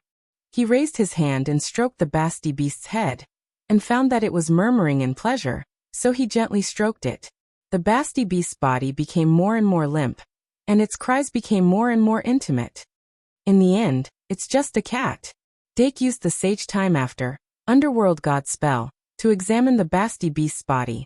The emblems of pride and bliss had completely disappeared from its body. From the looks of it, this didn't mean that the two had disappeared. Then he was more inclined to the second possibility. After evolving into a complete Basti beast, pride and bliss had been completely absorbed and were no longer visible. This roughly meant that the Basti beast's control over the two great sins had become extremely high. Its sure kill skills, Chaos and Vampire's Dance, were very likely to have the power of the two great sins combined. In fact, this was the case for the magic guide fairies refined with great sins as the material. Some of their skill effects were higher than usual, and they could fully exert the effect on magic guide fairies that were one rank higher than them because of the influence of the power of the great sins. However, with its current state and conditions, it was not so convenient to try out Chaos and Vampire's Dance. Meow. Accompanied by a slightly high-pitched meow, the Basti beast suddenly opened its eyes wide. The initial confusion gradually dissipated, and the Basti beast became much more clear-headed. However, it still snuggled in Dake's arms, pretending to be dazed by bliss, and continued to rub. Dake looked at the clock on the wall, and withdrew his gaze, but he could clearly see the Basti beast's thoughts. He didn't expose the Basti beast, but he thought carefully. 15 minutes is the standard time for the fusion card to maintain its effect. Now that there's still a little less than half of the time left, maybe I can take the opportunity to experiment with Chaos? Do you want to see me dance? Master. The Basti beast seemed to have sensed his thoughts, and it raised its head and said in a sweet voice. Dake lowered his head and looked into its eyes, smiling. Can you dance for me? The Basti beast. Of course. The light of the magic guide flickered slightly, and the bedroom was bright. The big bed in the middle of the bedroom became the best stage. The Basti beast jumped lightly, somersaulted 360 degrees, and landed in the center of the stage with unusual lightness. Dake stood up and carried the cat Grass, who was trembling in fear, to the desk. After comforting it, he turned back to the bed and looked at the Basti beast that had already set up its posture on the stage. Afterward, Ibu the fairy also jumped off the bed reluctantly under Dake's signal. On the other side, Big Milkcan had already run back and was rubbing against Dake's leg. Dake stroked its head and comforted it a little, then looked at the Basti beast. The magic guide fairies also gathered around him, looking curiously at the cat goddess who had occupied the bed. Clap. Dake raised his hand and clapped. The Basti beast hummed a song in a low voice, and along with the gentle melody, it began to perform a belly dance that showed the gentle beauty of a female. The style of the dance naturally leaned towards bewitching and seductive. Its slender body danced along with the melody. Her narrow waist and flat abdomen formed part of her soft curves. The golden rings on its arms, ankles, waist, and tail swayed along with the rhythm. Every movement made one's mind wander, and one's imagination run wild. The Basti beast winked at Dake, then stood on its tiptoes and spun gently, its soft long hair swaying like flowing water. It faced Dake again, showing off its amazing charm. With a clear understanding of the situation, Dake, who had a little control over Bliss, had a relatively high resistance to this kind of seductive skill. However, the magic guide fairies around him, and even the 3 cat grasses, did not have such strong resistance. In a short while the cold winter had yet to pass, and the warm spring had arrived. Ibu the fairy, who had been suppressed for a long time, was the first to climb onto his body, followed by Big Milkcan, Catgrass, Little Ibu in the end. Even Trash Slime slowly came over. The bedroom was gradually filled with the overflowing feeling of spring. The Basti beast suddenly stopped dancing and puffed up its cheeks, saying angrily, "Move aside." Apart from Ibu the fairy and Big Milkcan, all the other magic guide fairies obediently scattered. 2 and 1 4,000. Oh, greater than over equal to mouth. Oh ah.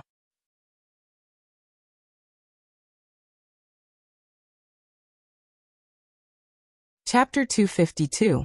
After all, Fairy Evie and Big Milkcan were made from the fruit of bliss. Their resistance to charm-type skills was actually quite high. As for why they were mixed in with the group of magic elves just now, and why Fairy Evie was the first to climb up, it could only be said that they understood, and those that they did not understand, they would not understand even if they explained. Anyway, after the rest of the magic elves dispersed, Fairy Evie and Big Milkcan were still rubbing against Dake. Seeing this, the Basti beast suddenly opened its hands and pounced like a big cat. Meow. It stretched its limbs in the air, its 2 long tails taut, and the claws on its paws instantly popped out. Shark. Fairy Evie and Big Milkcan, who felt the danger, reacted in a similar way almost at the same time. Fairy Evie nimbly climbed onto Dake's neck and swung backward, coming behind him, peeking out from his shoulder to look at the Basti beast. Big Milkcan, on the other hand, hid directly behind Dake's feet, peeking out half of its face from behind his thigh. Website. https://m. Vipcanchu. VIP. The Basti beast's expression froze. Its feet landed on the ground, and it suddenly stopped. It suddenly lost its balance, and with a meow, it lay on Dake's body. Dake raised his hand with a speechless expression, and just happened to hold its paws. The Basti beast could only stop, and suddenly looked at him with its big eyes. In an instant, it turned from a large carnivorous feline into a crying kitten waiting to be fed. Dake smiled. Not bad. The Basti beast suddenly became shy. It's just so. Immediately after, its body suddenly turned into light, and with the middle of its body as the dividing point, 2 fish, 1 black and 1 white, drilled out. The black fish went left, and the white fish went right. It guided the 2 magic elves that had been released from the fusion to condense again. Then the 2 fish seemed to have completed their mission, and flew back into the fusion card. Dake looked at the wall clock in time, and with a little mental calculation, he found that the fusion lasted for a little more than 14 minutes, not much different from the standard value of 15 minutes. It could be seen that his fusion card was very successful this time, and the cooldown was most likely not more than 60 minutes.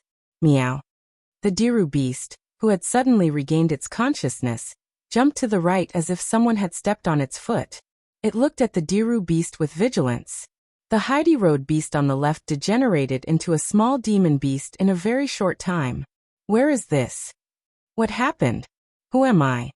The little demonic beast laid down on the carpet and looked at the ceiling with a blank expression. If Dake didn't know its nature like the back of his hand, he would have been fooled. The little fiendish magical beast was really nervous at this moment.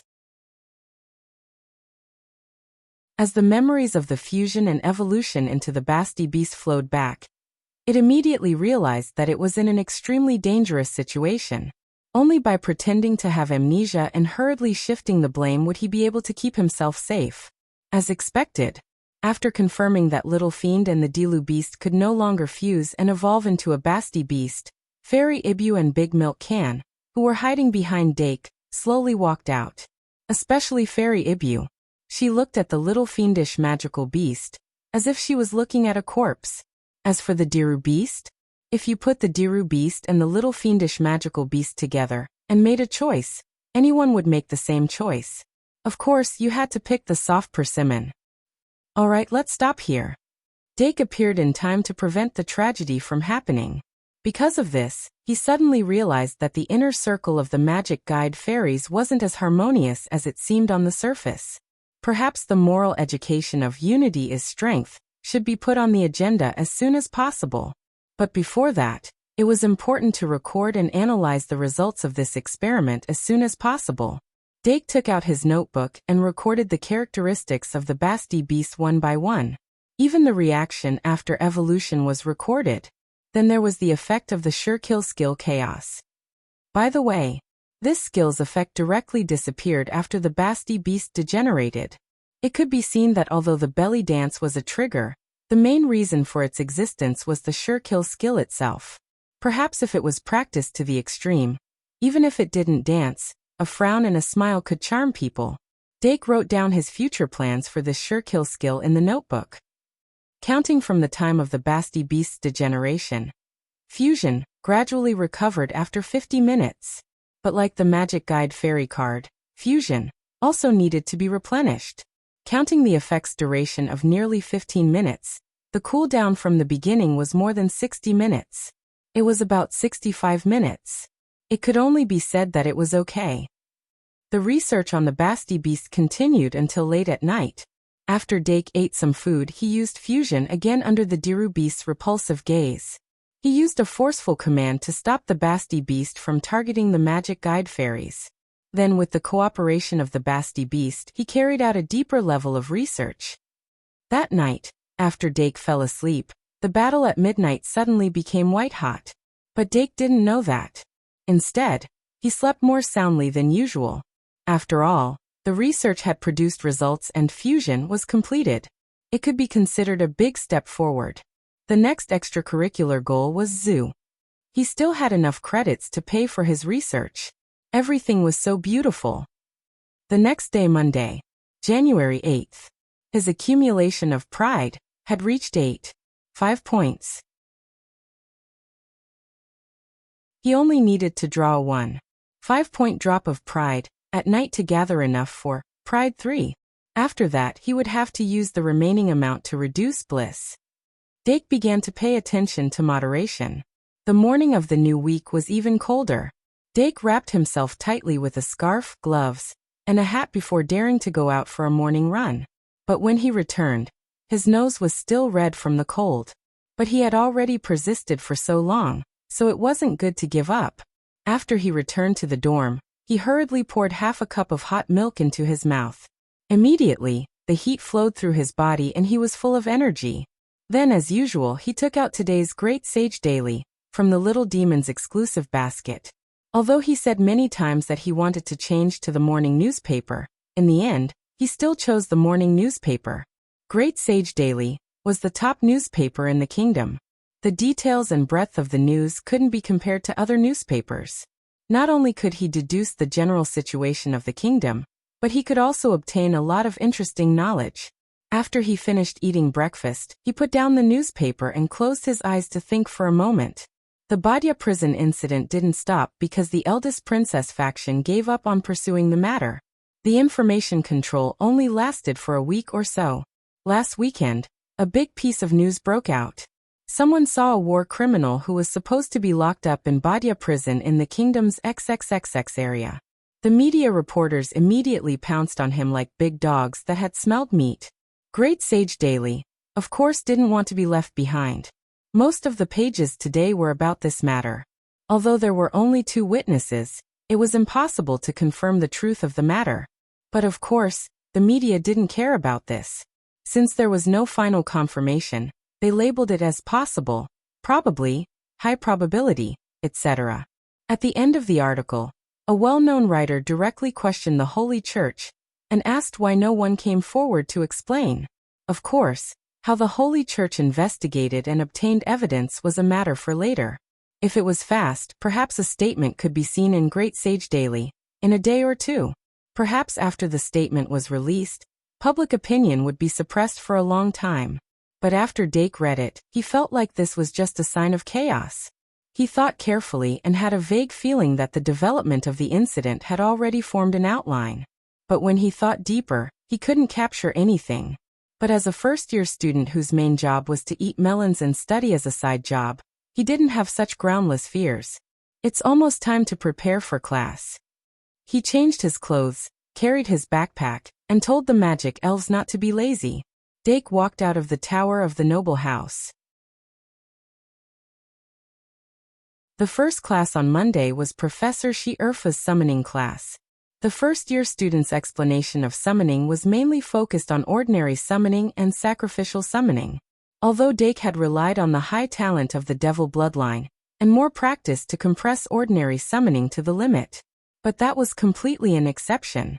For ordinary students, if they wanted to compress ordinary summoning to the limit of 3 seconds, they needed to master a lot of knowledge and skills. As for sacrificial summoning, the knowledge and skills contained in it were even more profound. Dake's current mastery of sacrificial summoning was far from enough. Professor Shi-Erfa taught him some knowledge and skills that weren't in the textbooks, which benefited him a lot. The second class after that was Professor Ka-Zayer's Introduction to Magic. What made Dake feel abnormally surprised was that this section of Introduction to Magic talked about long-distance transmission and control of magic. In other words, it was the technique of controlling magic balls from afar. This kind of knowledge that should have been taught in the second year was pulled to the beginning of the first year's second semester, which made the little magisters excited. First of all, congratulations to the 7 students who have successfully joined the Duel Club. Professor Ka-Zayer stood on the teaching bench and waved his wand. From time to time, sparks would burst out from the tip of his wand, attracting the attention of the little magisters. He looked below the stage. The students from the Knight Institute and the Noble House were the most outstanding among the first-year students. 3 students from each of the 2 schools had successfully passed the Duel Club's examination. Noble House, Dake Deanna Dolan. Knight Institute, Ai Ma, White Justin. Now let's invite the 6 students to come up to the stage and cooperate with the teaching. Professor Ka-Zayer pointed his wand one by one, and a spark lit up on top of each student's head. As a master alchemist from the old era, Professor Ka-Zayer's attainments in magic were very profound.